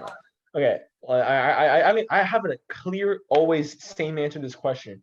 Spider-Man 1, starring the legendary Tobey Maguire. Okay, and for a couple of reasons. Okay, I'm gonna tell you guys this because you guys are my absolute boys. growing up, I was not the fan favorite in my school, and the kids that I grew up with in my school, I was the None of nerd. us were. I was the only nerd in my school at the time. I was the kid who was obsessed with superheroes, who would come to school every day with a Batman shirt on and just like prance around the yard, imagining myself flying and just playing superheroes in the yard. Okay, so I got bullied all through elementary school, like, and I mean every 10 years, like all the 10 years of elementary school, where they were just bothering me. And I would come home crying. My mom would be like, oh, well, just like in the way I escaped, I would come home, grab my DVD player from downstairs and bring it up to my room and just watch Spider-Man movies and all the superheroes. Spider-Man movie 1, all the whole trilogy, Batman, all the superheroes. But Spider-Man 1 really connected with me because I saw me, a nerdy kid who got bullied and no one liked, who then discovered his true self. This has made this amazing thing happen. I imagine him, getting his powers as me, finding some confidence, right? And then he just completely owns all the evil in his life, just destroys it all. So I'm thinking and that really inspired me to stand up for myself. And then in grade 8, one day I was like, all right, that's it, I'm done. I got some confidence, and I just went off on one kid who had been giving me so much shit for the last 10 years. I went off. When I went off, I went off like a Spanish mother after yelling at her kids. I went off. I even started speaking some Italian because you guys know I speak fluent Italian. So I even started I was like, oh, and they couldn't understand me. And then once I was done yelling and everyone was silent, I was like, all right, see you guys. And then I literally just walked off like a movie scene, right? But also Spider-Man 1, it's just it's such a great movie, and there's no, it doesn't really need an explanation because not only is the story just completely flawless, and it tells Spider-Man's story. Jeff, I see you looking at me.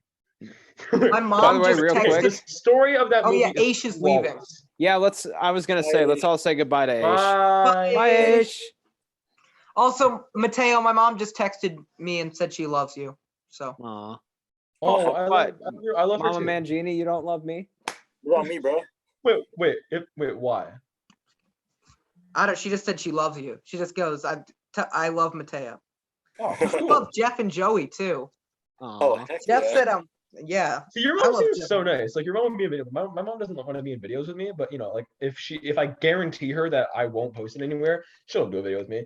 I have to run up to my mom and just do it really spur of the moment, and then afterwards let her look at it and just hope she's in a good mood. That not good mood, but hope she's just hey, I look good in that video. You can post it. Love when she's she's explaining the drink. She's like, well, it's a something. It's a forgetting what the drink was now. My friend Riley just put in the chat, Jeff, let him thrive. I will fight you. You know what? Yeah, let me thrive. My mom Please. says I love them. Thank My you, mom says, Riley. I love them all. And she loves your Spider-Man so I story, won't fight. Mateo. Aw. How can she hear?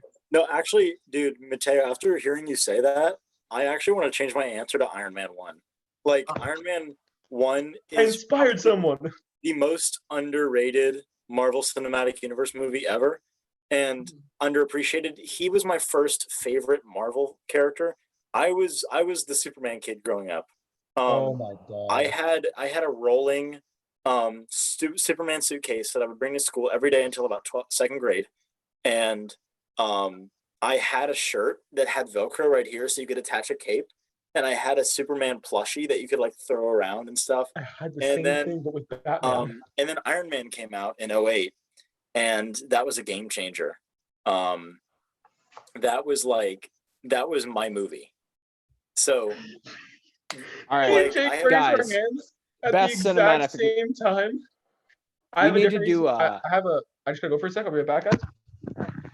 Yes, we we need to got go a sandwich with around my and name we need to talk about our best cinematic experiences, like best experience in the movie. I'll be back to answer that question. I mean, I don't know.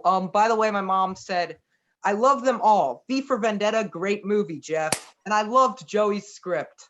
Mama Mangini, you're the best. Hey, She is the best. She's great. She makes I love the that. best cookies too. So when we all meet in Minnesota one day, I'll bring some cookies from bring some fresh courtesy of Mama Mangini. I hope so. Yeah, of course. So best cinema experience in the movies? I don't even know. dude. I- My First, mom just delivered a care package. For Oh, me, the most life-changing movie I ever saw, was probably the original, seeing the original Superman now.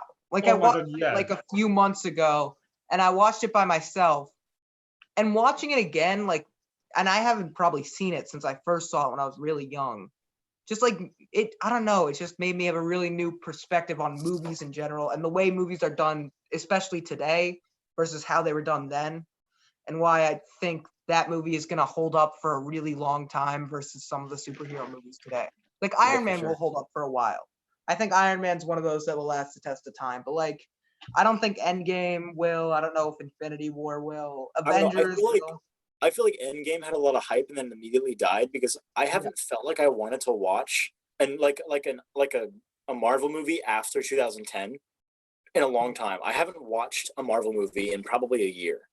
So Oh, I haven't watched one in a while.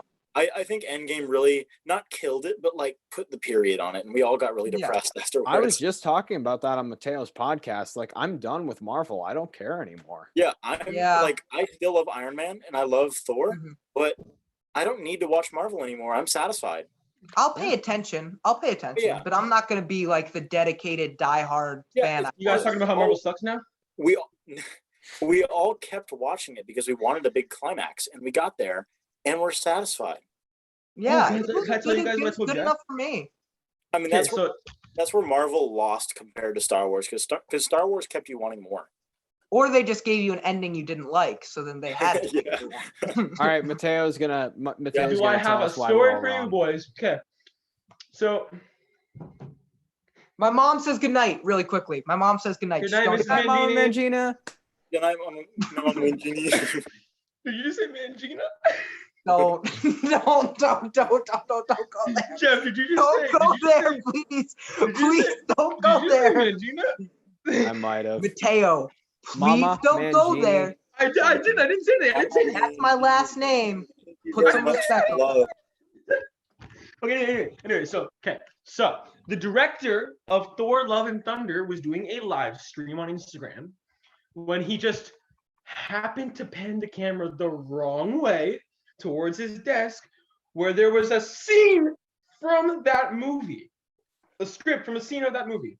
Guess what the scene was? Just take a wild guess what the scene was. You do know that was fake, right? I don't know. But was it though, Jake? No, or it was all very fake. part of their master plan? Did you read this? It Is it- said is it Iron like a Man The came scene back from between the Tony dead. Stark and Thor. Wait, what is it? It was a scene between Tony Stark and Thor. I Well, agree. It was all part of their master plan to I keep have- people interested because of popular opinions like Jeff's. Yeah, well, Joey? I know that in the comics, Tony Stark actually like he put his like life source into like what Jarvis was, and like so there were scenes in the comics where his suit was just his suit but without a helmet. And it was just a hologram of his head. I don't It think looks that's pretty crazy cool. enough. Yeah, it's really cool, but I don't think they have the guts to do it live action. But No way. but I think it's genuinely an interesting idea. Mhm. Oh, There are also things that are saying Loki's like actually like really alive still. So we got to get back on topic, but Right. obviously we don't. But this was a good conversation. But Joey, what was your best cinematic experience? That is tied between three movies were like knocked me back in my seat. I'd have to say 1917, Ready Player One, and Force Awakens. Those movies like threw me back in my seat. Yeah, for sure. Not So- taking that last one, but 1970 and Ready Player One. Whew, those were good. 1917 and Ready Player. I think Oh. Ready Player One, the one scene I that cried. really got me- I cried during 1917. I cried. Oh, I cried really hard because I have a soft spot for war movies. Thank you, Tom Hanks, for kindling that in my heart. Saving Oh. Private Ryan. Yeah, Saving Private Ryan destroyed me. But Yeah. I would say that, for 1917, I think it was the scene where he's like running across the field that put a dagger through my heart. Like I felt that. And then for Ready Player One, I think it's the racing scene where you see the DeLorean just like hopping all over the place and all the little references with King Kong. And then when the Batmobile is like Yes. he's like it's the original theme when he's like drifting. You can hear it in the tires, and then like the giant I think it's like a Jeep or something that H is driving. He's got like a giant American flag in the back, and all these vehicles that you see that you recognize, and all the stuff from Akira, and all like the different robots that you see in Iron Giant. All of those references just like smack me in the face because I grew up on 70s to 90s culture my entire life. So I loved that movie. And then the same thing with Star Wars. So Force Awakens was like huge for me because that was the first time I ever got to like experience like in full what it felt like to be surrounded by people that like shared the same fandom as you. Because, you know, I was like 13 when that movie came out. So when I went to go see that, you know, I was wearing my Star Wars shirt, my Star Wars hat, and I was in line with a bunch of people that as teenagers went to go see A New Hope. You know, it was really cool because my dad said like, this is comparable to when I went to go see New Hope when I was a little boy. So it's really cool that I got to have that experience too, because my dad had the experience of going to see A New Hope. My brother had the experience of going to see Phantom Menace, and I mean, I actually did see the re-release of Phantom Menace in 3D in 2012, which was actually really good. And then I got to see Force Awakens, and that was like legendary for me. So Not bad. I have the cinematic experience, but has everyone gone yet? It's my next Can I up is read me, but something I really think quickly, Jake, though, Yeah, from Jeff, go. Jake Mateo? wanted to say something quick. yeah, go for it. Jeff. Yeah, it's really quick.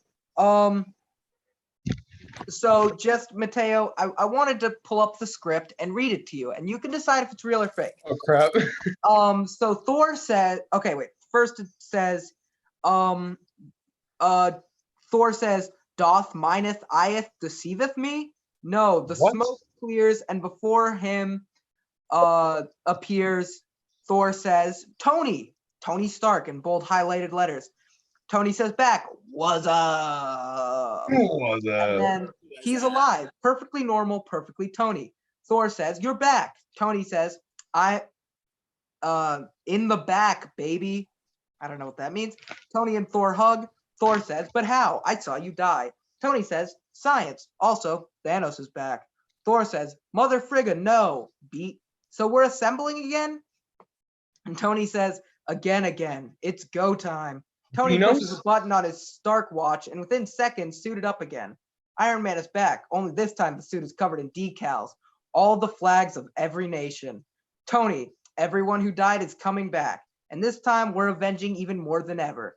From now on, we'll be known as the Avengers.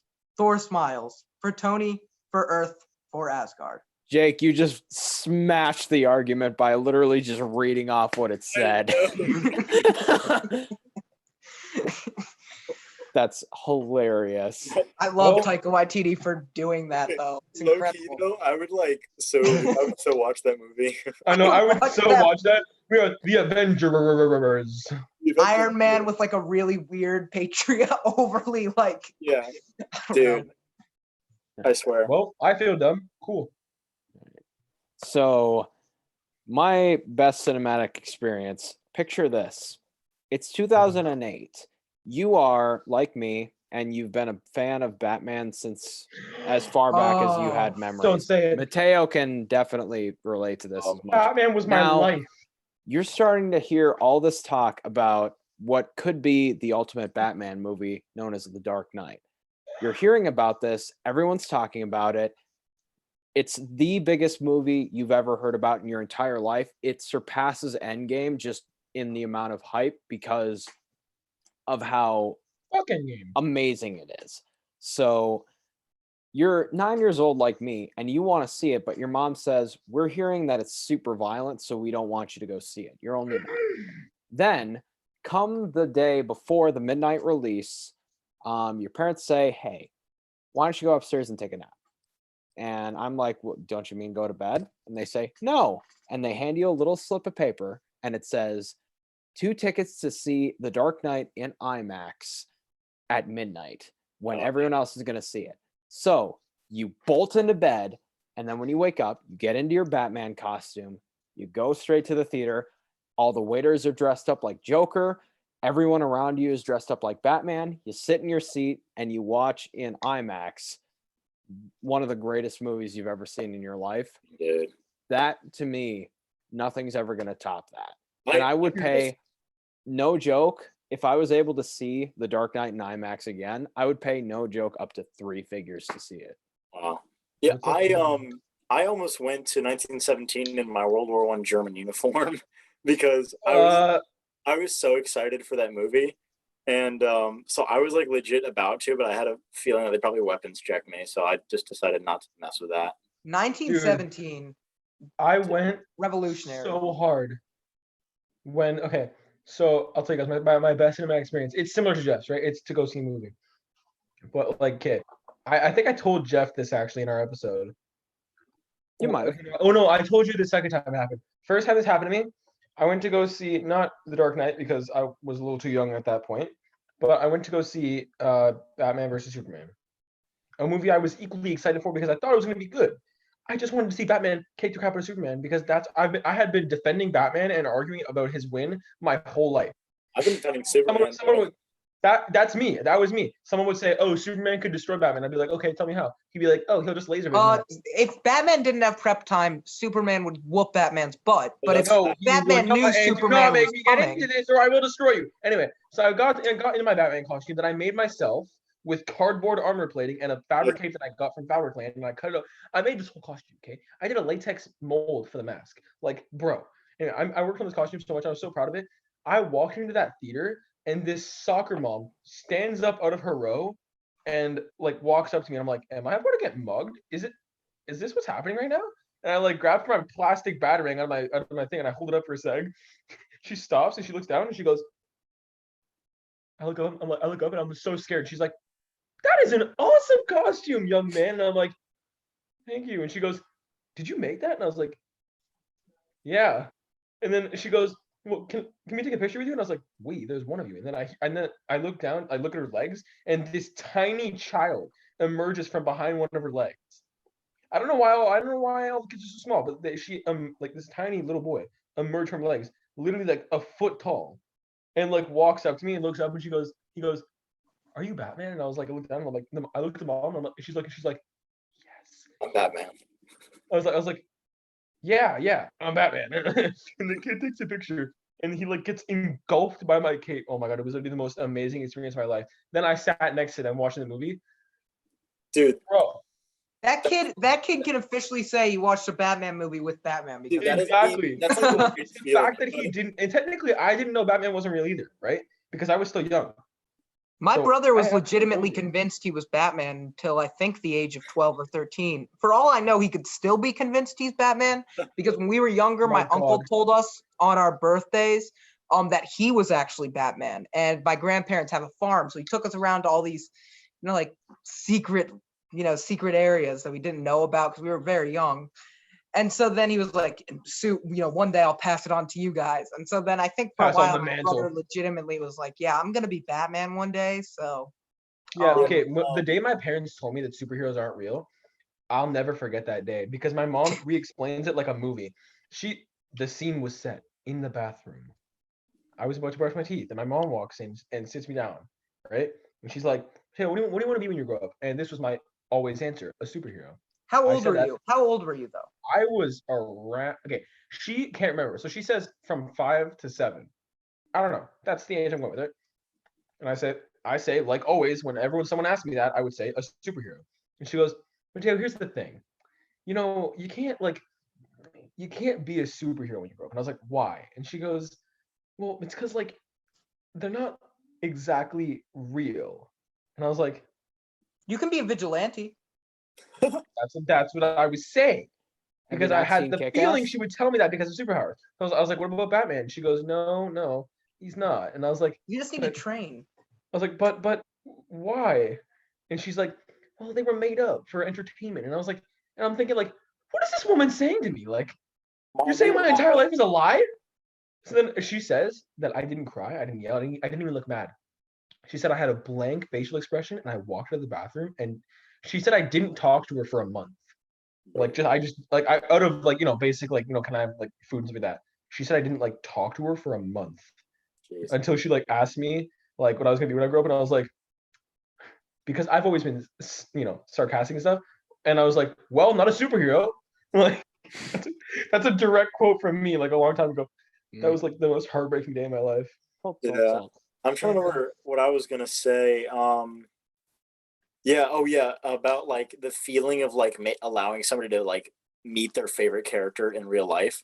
That's literally like the greatest feeling as a cosplayer. Whenever I go to conventions, is Hux. That I felt that feeling for the first time as Naruto back in 2015, and that was that was the most blessed feeling I'd ever received, and it was so awesome when, like, because I went to my last convention that I went to back in March, the 501st was there. So like a bunch of people dressed as Star Wars characters were there. And I wasn't with them, but they kind of just, let me be with them because I looked so much like Hux.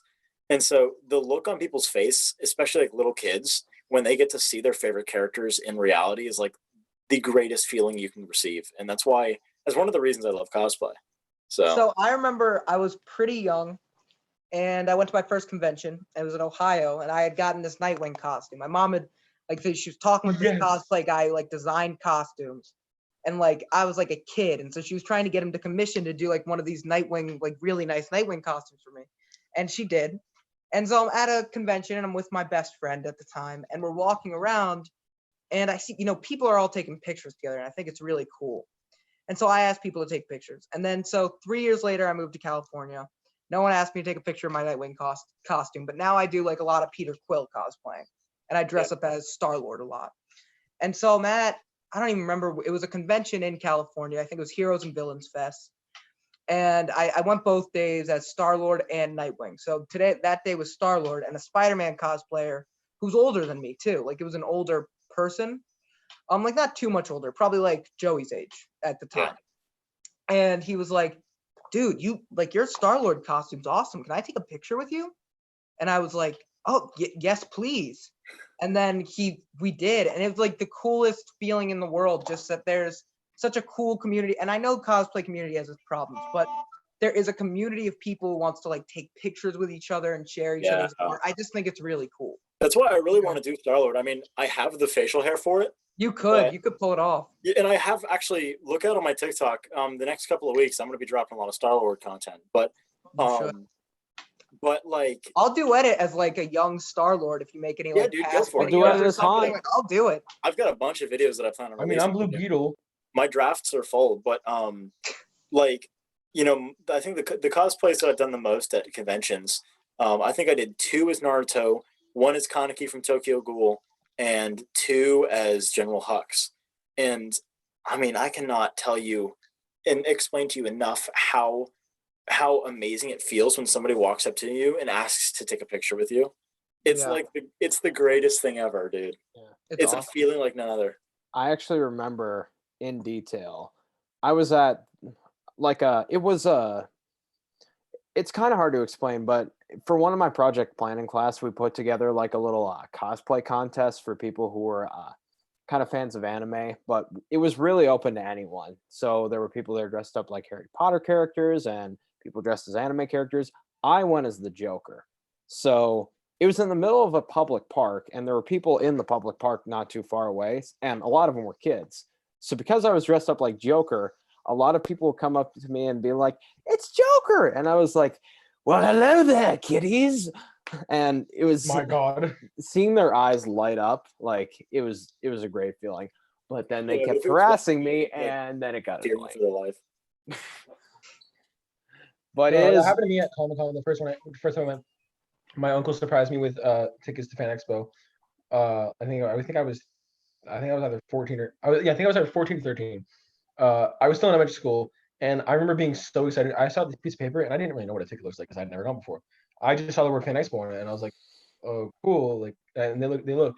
I look up at him, and he's like, "It's a ticket to Fan Expo," and I was like, "Oh, okay, I'll freak out now." So I freaked out a little bit, and then I immediately the next day started working on that Batman costume. And when I got to Comic-Con, this grown-up adult with the sickest Batman costume I've ever seen, and I guess I'm assuming his wife or his partner dressed as Catwoman. They had the sickest costume I'd ever seen in my life. Right? Like I thought they were movie characters.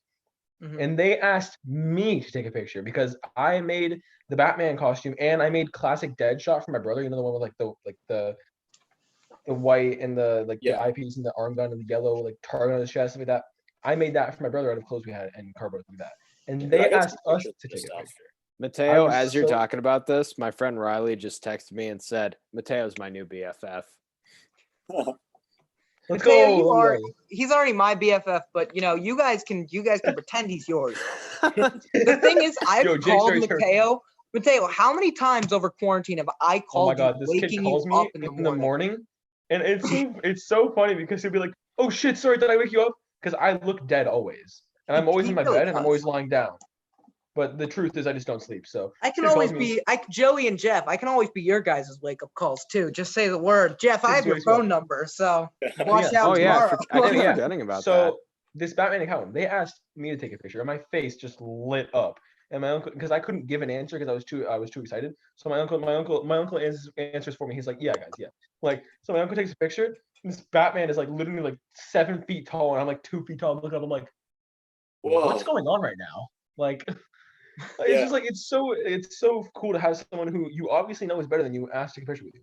I know that's like there's like a feeling none other. It's like so great. There were these two twin sisters that were doing an anime cosplay together, and they handmade their costumes, and they were like the most amazing handmade costumes I've ever seen. And they came up to me. This was at my second to last convention I went to in February, one of my state conventions, and they came up to me and asked me if they could take a picture with me because they like Star Wars.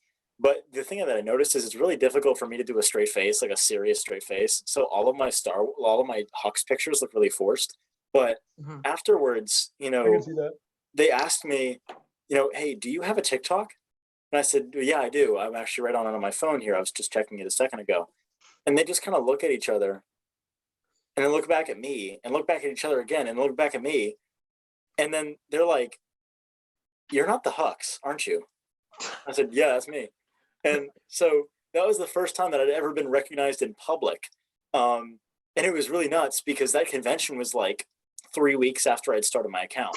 And so to get recognized like that, and it was nuts because these two sisters are probably some of the sweetest people I've ever met. And I kept in contact with them on Instagram. And they're so talented. And I feel like they Do they have a TikTok? What if you're talking about them? Let's plug them, and I'll follow them right now. Yeah. So let me actually just like write that in the chat here. While you're doing that, I actually remember there was a video that popped up on my For You page. It was someone who had recognized you in public and made TikToks with you, like saying, "Oh, we found Not the Hux at a convention." Oh and yeah, that's a friend of mine. it was amazing. And you even wrote like, "It was so good to meet you guys, and I definitely hope we can do it again. Hope we can collab." And I was like, "This is the wholesome content." Because it turned out that Dude, girl, the same thing happened. they when I met go to Jake. my high school. I didn't know that, but they were a couple grades below me. Oh, which is really? nuts. And I also found that out. Do you guys know the Grayscale on TikTok? Yeah. we had him on the Dude, thing. We went to high school at the same school at the same time together, and we didn't know. So Really? We probably were in the same class, like at one point, and we never even knew each other. That's crazy. Okay, that's legitimately crazy. Yeah. Remember that May the 4th podcast episode I asked you to be on? Grayscale was on that episode with us. Oh, really? Oh, Yeah. We got to do You guys another big. We got to do like a big Star Wars one. Like get like Brandon in. Like get all the whole like a big Star Wars thing. You guys are talking Dude, about how I you gotta- you I never would noticed? gladly host a Star Wars cosplayer panel where we get Can like I just- people that do questions. Well, that's what and I do stuff. That's what I do every Saturday night. But I canceled mine Really? for tonight. But I have the original trilogy Zoom call that I'm going to do next week, and I'm going to bring in Batsy cosplay and Quikree. Oh, Can I that's say awesome. like you had said, "Hey, let's do the Star Wars thing," like at the worst timing because I was filming my lightsaber Yeah. choreography. I came on and I was like, "Oh, it's still going. I should text Jake and be like, hey, invite me in." But as I was doing that, I heard you say, "Guys, thank you for joining. We're gonna wrap it up." And I was like, "God, mother damn it!" I'm sorry. No, it's okay. It's We have just been poor going timing. for 2 hours though, by the way. So that's their usernames on both TikTok and Instagram. They're twin sisters. And like I said, they are the nicest people I've ever met at a convention, and I'm so honored to have met them because they keep like telling me on Instagram that like they're even surprised that I've even decided to like talk with them still and stay in contact with them.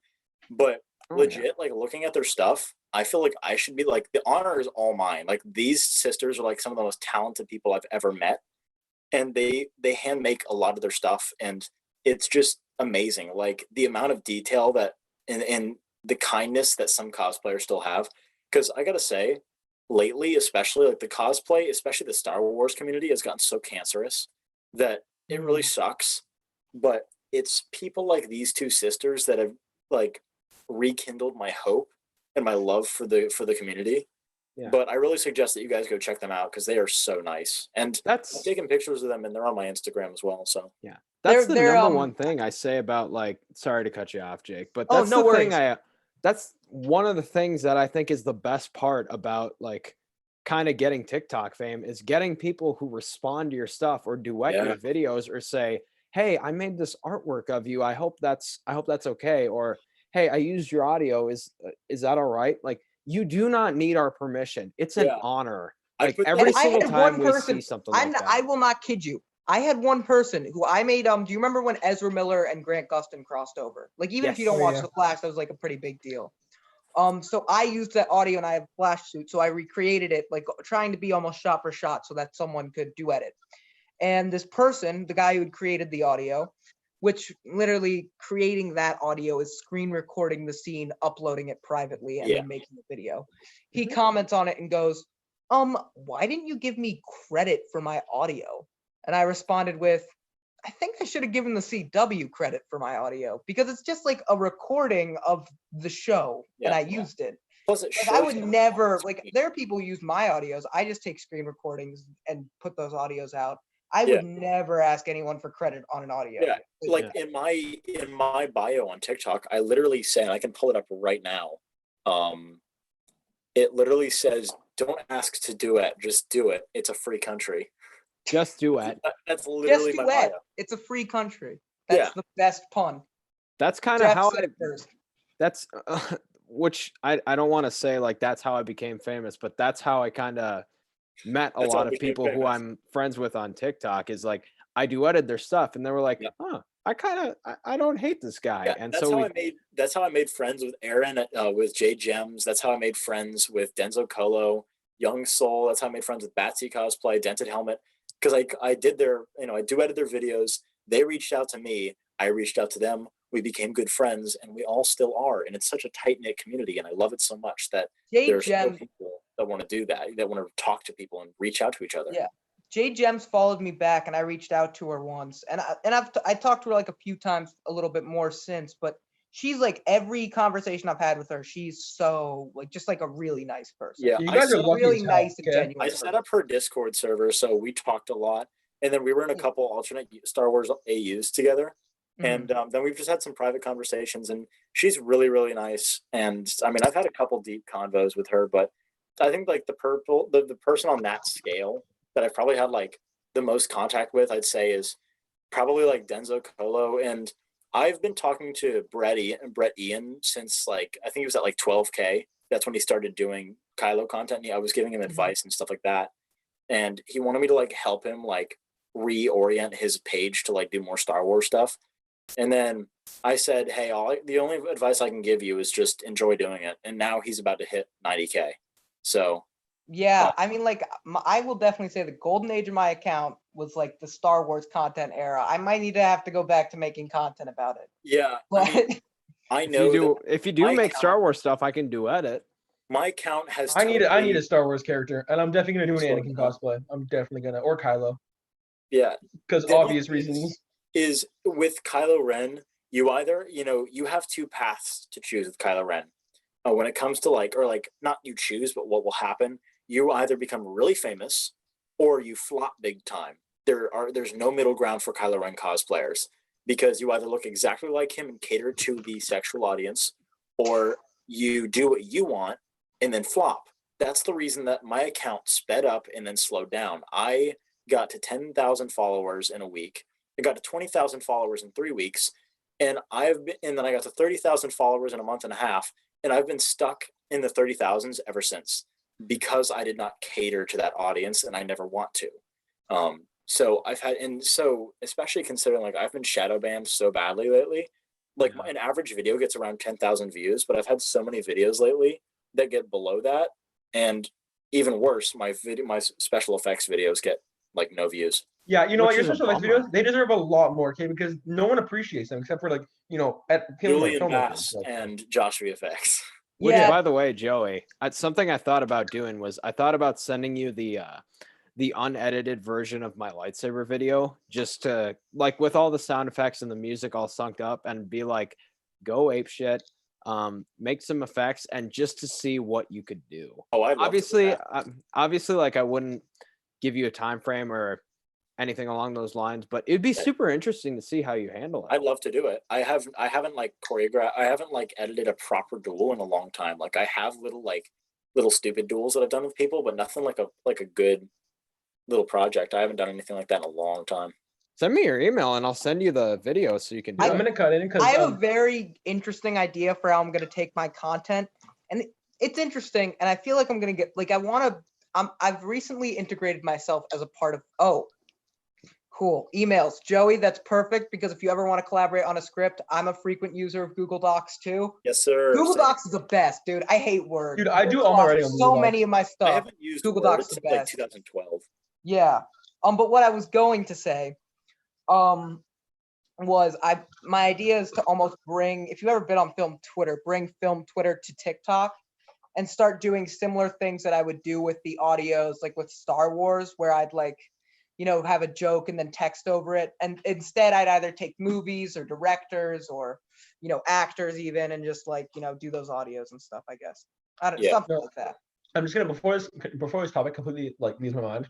You guys were talking about like the people you've met and stuff and how you reacted. When I met you guys, okay, this is the order I met you guys. I met Jake, then Jeff, and then Joey, and I fanboyed the hell out of it. I don't know how you guys didn't notice. I mean, I feel like Jeff kind of did because I flat out told him. But I had been following you guys way before I ever met you guys and talked to you guys for the first time. Like Jake, I followed him during. Not creepy at all. He's been following us. Not for a creepy at while. all. Yeah, I don't know. Whatever. Anyway, and I like it's fanboyed what the you fuck do 'cause I on loved your guys' TikTok. content, and then I became friends with Jake, and then Jake made a Star Wars group chat where I met Jeff, and then we made the Movie Mayhem chat where I met Joey, and I was like literally like, is this like happening? Like I couldn't really tell because in my mind, and I really have to explain boy, man. myself here. So I hope you guys don't mind if I go off on like a little mini story time rant. No, go ahead. Go ahead. So my claim to fame was just looking like a ginger general. That was my entire claim to fame. So when I started TikTok, or I mean, I've had TikTok since like the beginning, but this is my new TikTok. And I started that January 2nd of this year, and I gained popularity way too quickly, and I didn't adapt to it, and I still haven't adapted to it. So in my mind, I'm still a little 3,000 nothing follower person on TikTok. 3,000 nothing. yeah. Okay. In the broad span of creators, and I'm just saying, in the broad span of creators on TikTok, that is nothing. Yeah, I'm a little 100 nothing. Yeah. Well, the Yeah, cool but, thing I mean, about okay, in that sense, I don't mean to interrupt you, but the cool thing Not at all. about gratitude is it turns whatever you have into enough. Oh yeah, but so we'll use like in your case, like 75, 100 followers. That's like an inch to Denzo Colo's or Jay Gems's mile, and so it was strange because these creators started reaching out to me and wanting to do stuff with me. Like I've actually done a lot of collaboration projects with Jay Gems, with Koikri, with Denzo, and I still fanboy when I talk to them, and they even tell me, dude, you're fanboying way too hard right now. And I was like, I'm so sorry. And they're like, no, it's okay. Keep going, bro. Don't stop while you're ahead. And it's because, there are so many people that like associate me and my account with like the inner circle of popular like or Star Wars TikTok cosplayers. So I haven't adapted to that yet. So when people talk about me, how they talk about, Aaron or Eric or Denzo, I'm not used to that. So I'm not used to it either. when I hear people like talk about fanboying over me or anything like that, I think it's weird because in my mind, I'm still a little independent, tiny, lowly creator. I'm not used to that kind of attention. I never have, and I probably never will be. So whenever I'm in a chat with those guys, I actually just go AWOL. And so it's nuts. And I mean, I blame it on the fact that I've lost sleep, but it's because I'm still fanboying over the fact that these people want to pay attention to me. And I'm just. Yeah. All I was gonna say is like my only claim to fame, like TikTok wise, and I'm just friends with a lot of cool TikTokers. Like that's how I feel. Like I'm just friends with a lot of really interesting creators, and that's really why I made the podcast, because I was like, I'm friends with interesting creators. I hear interesting things from them all the time. I'm sure other people would love to hear these interesting things beyond who they are, in the TikTok sphere, you know? Yeah. That was really my whole thought process, I guess. And it's just, yeah, I just have cool friends. That's it. Yeah. That's it. Dude, like, Got cool friends. I'm not, You guys I'm are not all used to cool. that. And I'm totally oblivious to, you know, that incoming attitude. So, Mhm. you know, Mateo, you were saying you were fanboying, bro. I didn't know, bro. I didn't pick any of that all up. I do is fanboy over all my friends because all my friends are like so fucking awesome. Yeah, I mean, Language, Mateo. Oh, my apologies, sir. but I mean, like, it's just strange because I get that attention from some people, and I'm not used to it. Like those two sisters at the convention I went to in February, I didn't know how to act. I didn't know, you know, because my biggest fear is that these people are going to meet me and then be disappointed that I'm not who they thought I was. That's why I try and be as genuine as I can on my Discord, in my Zooms, and my live streams on TikTok. You It's have a the reason Discord? I do have a Discord. I have a huge I'll server. join It's about to hit 500 members. Really? Yeah, I'll send you actually the invite is on my link tree on my TikTok bio. Mhm. Well, But- I Okay, mean, well then I'll definitely click on it. Yeah. I can put your mind a little bit at ease, Joey. And this can apply to Jonah, not Jonah. I just called you Jonah because that's your It's name okay, on he likes TikTok it. and I get used to it. He But likes it. I like Joey him. and Jake, I want you to listen to this. And Mateo, when you get famous, I want you to remember I'm these not gonna. words. The reason why you guys are loved by your fans is because of 3 reasons. You are genuine, you are amazing people, and because they discovered you at the perfect time. Yeah. Everything about you guys, from what I've heard in this conversation and in the group chat and in your TikToks, you guys are humble, you guys are talented. Everything about you I admire, and it's what I aspire to be. That's So how I feel about all you guys though. Like, oh my god, this is making me so The happy. absolute Yeah. boys here, man. Like, This is the This is boys. what I This is wish the the community boys. still did. Saturdays are for the It's boys. so clouded. Yeah. Saturdays You know what I are- was okay, gonna look be at this, doing when right you now? get famous, buddy, I ain't getting famous. You know why? Because the only character I'm very interested in cosplaying right now is the boy, the OP, the god of everything, Blue Beetle. But nobody knows who he is. Like, Yeah. Just use the Yeah, right that's hashtags. a hard one. Yeah. Again, yeah, because no, hashtags are- I saw this audio and it was like I want to do a cosplay, but there's no demand for the character checks, and no one's gonna know who I am. Then And I use was like, that. Use people. I've seen people blow up with that audio. Use that Yeah, for no, sure. dude, nobody those notices kind of me. audios will like absolutely blow you up. Like those are Mhm. great audios to do. Like guys- also, you if guys you need to- ever use an audio in your video, like I used the gummy bear sound. I made a gummy bear skit, and I used the gummy bear sound. So the first time when I posted it, and it was marked as my original sound, it didn't do very well. But when I like pressed add sound and used the gummy bear sound everyone was using, Yeah. and like You'd put be that it's You'd be that said it was the sound, surprised it just how did many so much people, better. and you'd be surprised just how many people actually just browse through the Sounds videos. Dude, I I do. do. Yeah. I do all the time. Yeah. And not only that, but like if a sound is showing to be popular, it's really important that you link that sound to your video or else it's not going to pick up that attention. I learned that the hard way with some of my videos that had a lot of potential, but they flopped because it like for some reason TikTok said that because it was in my drafts for so long that sound had become mine. So Yeah. it made it an original sound. I don't know why TikTok does that. TikTok But- is stupid. TikTok is communist. Yeah. Broken. Like That's my why I Clone don't do Beast draft. video flopped yesterday. I was so upset about that. That clone video is so this good, man. day, to this day, I have 8,000 people following me, and I've reached out to TikTok support on 3 separate occasions, and my name still doesn't show up in the search Yeah, bar. you I am can't search up Jeff. angry I've about that. tried multiple So how do times. they find you then? Usually it's through Comments, sounds or duets, hashtags. for you page, but Yeah. you can't search them up. Yeah, it's really weird. Like, I mean, I've been shadow banned so bad. And Mm. of course, to some people, this is like ridiculously good. But to me, like the size of my page, this is wrong. My average video gets 10,000 views. But Yeah. like today's video flopped immensely. In 10 hours, it only got 2,100 views, 2,000 views. That's it. I'm Well, like, checking I to mean- make sure I liked it. Here, You guys gotta listen to, teach me. like Joey, listen to this. I mean, I have 24,500 followers. Yeah. It's not great, but like there are videos that like, Buddy. you know, I have my videos are only getting like 1,000 views or less I love per Joey's face video right now. sometimes. And it's Yeah. like, Mateo, I we have can explain ourselves. 24,000 followers. Once you get to a certain follower count, you start expecting something, and it seems weird, but you actually start expecting it. And also, we say 24,000 isn't a lot, but the thing is, you have to look at the broad span of known TikTokers. They're like 50K or up. So I'm not even there yet. And Right I'm not now, registered that I'm there yet. as of this moment, right now, if I could navigate, I'm 6 away from 200 followers. Guys, go follow Mateo. Go for it. What's your username, Mateo? You change it sometimes, so I don't know. I changed because okay, thing is, my friends when they see it, they make me feel like shiznit, and it makes me want to delete my account. But like, if you ever, I've always offered this to my Discord server, and I've always wanted to like host a Zoom class on how to get noticed on TikTok and how to like set yourself up for success.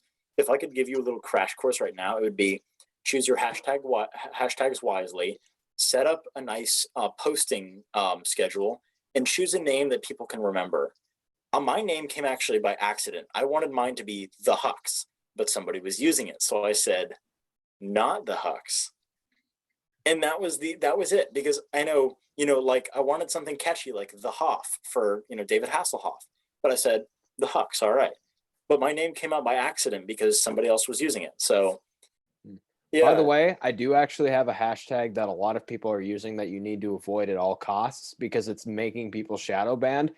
Do not hashtag your video with For You page, FYP, anything like that. Yeah. You will get shadow banned. I know. I gotta stop doing it. I really do. my username is literally the Jaime_Reyes. So The Jaime _ I follow you. because I wanted to go for the Beetle because that's my main cosplay. And I just love Blue Beetle. But of course it's taken. So I tried for the Blue Beetle. Can you or I put tried that for in the chat so I can see that? yeah, let me show you. By the way, Joey, the video's in your email. Have fun. Okay, cool. I'm so excited to see it, dude. We should at least end the stream. Like we can keep talking. But we should at least end the stream soon Yeah, because we don't have to it's let just people hit the drop 2.5 hour mark. Yeah. So good night, everyone. Thank you so much for coming. Good night, We had a everyone. blast, like talking in front of all of you and interacting with all of you lovely people. Yeah. I'm not gonna say we're doing this every Saturday, but you never know. I want to do this it could again. turn into a thing. I don't know, but I'll see you around. Your old friend Jake will be here. Mateo's coming out with an episode actually featuring Jeff. And I'm coming out with an episode featuring Jeff. So you'll be seeing a lot of Jeff. Joey, you're next in line. And then Joey's gonna go through the. Yeah, I'm gauntlet. taking Joey. I'm taking him. Okay, I mean, hey. I'm down. So, anyways, it's been a real fun time, and we'll see you all.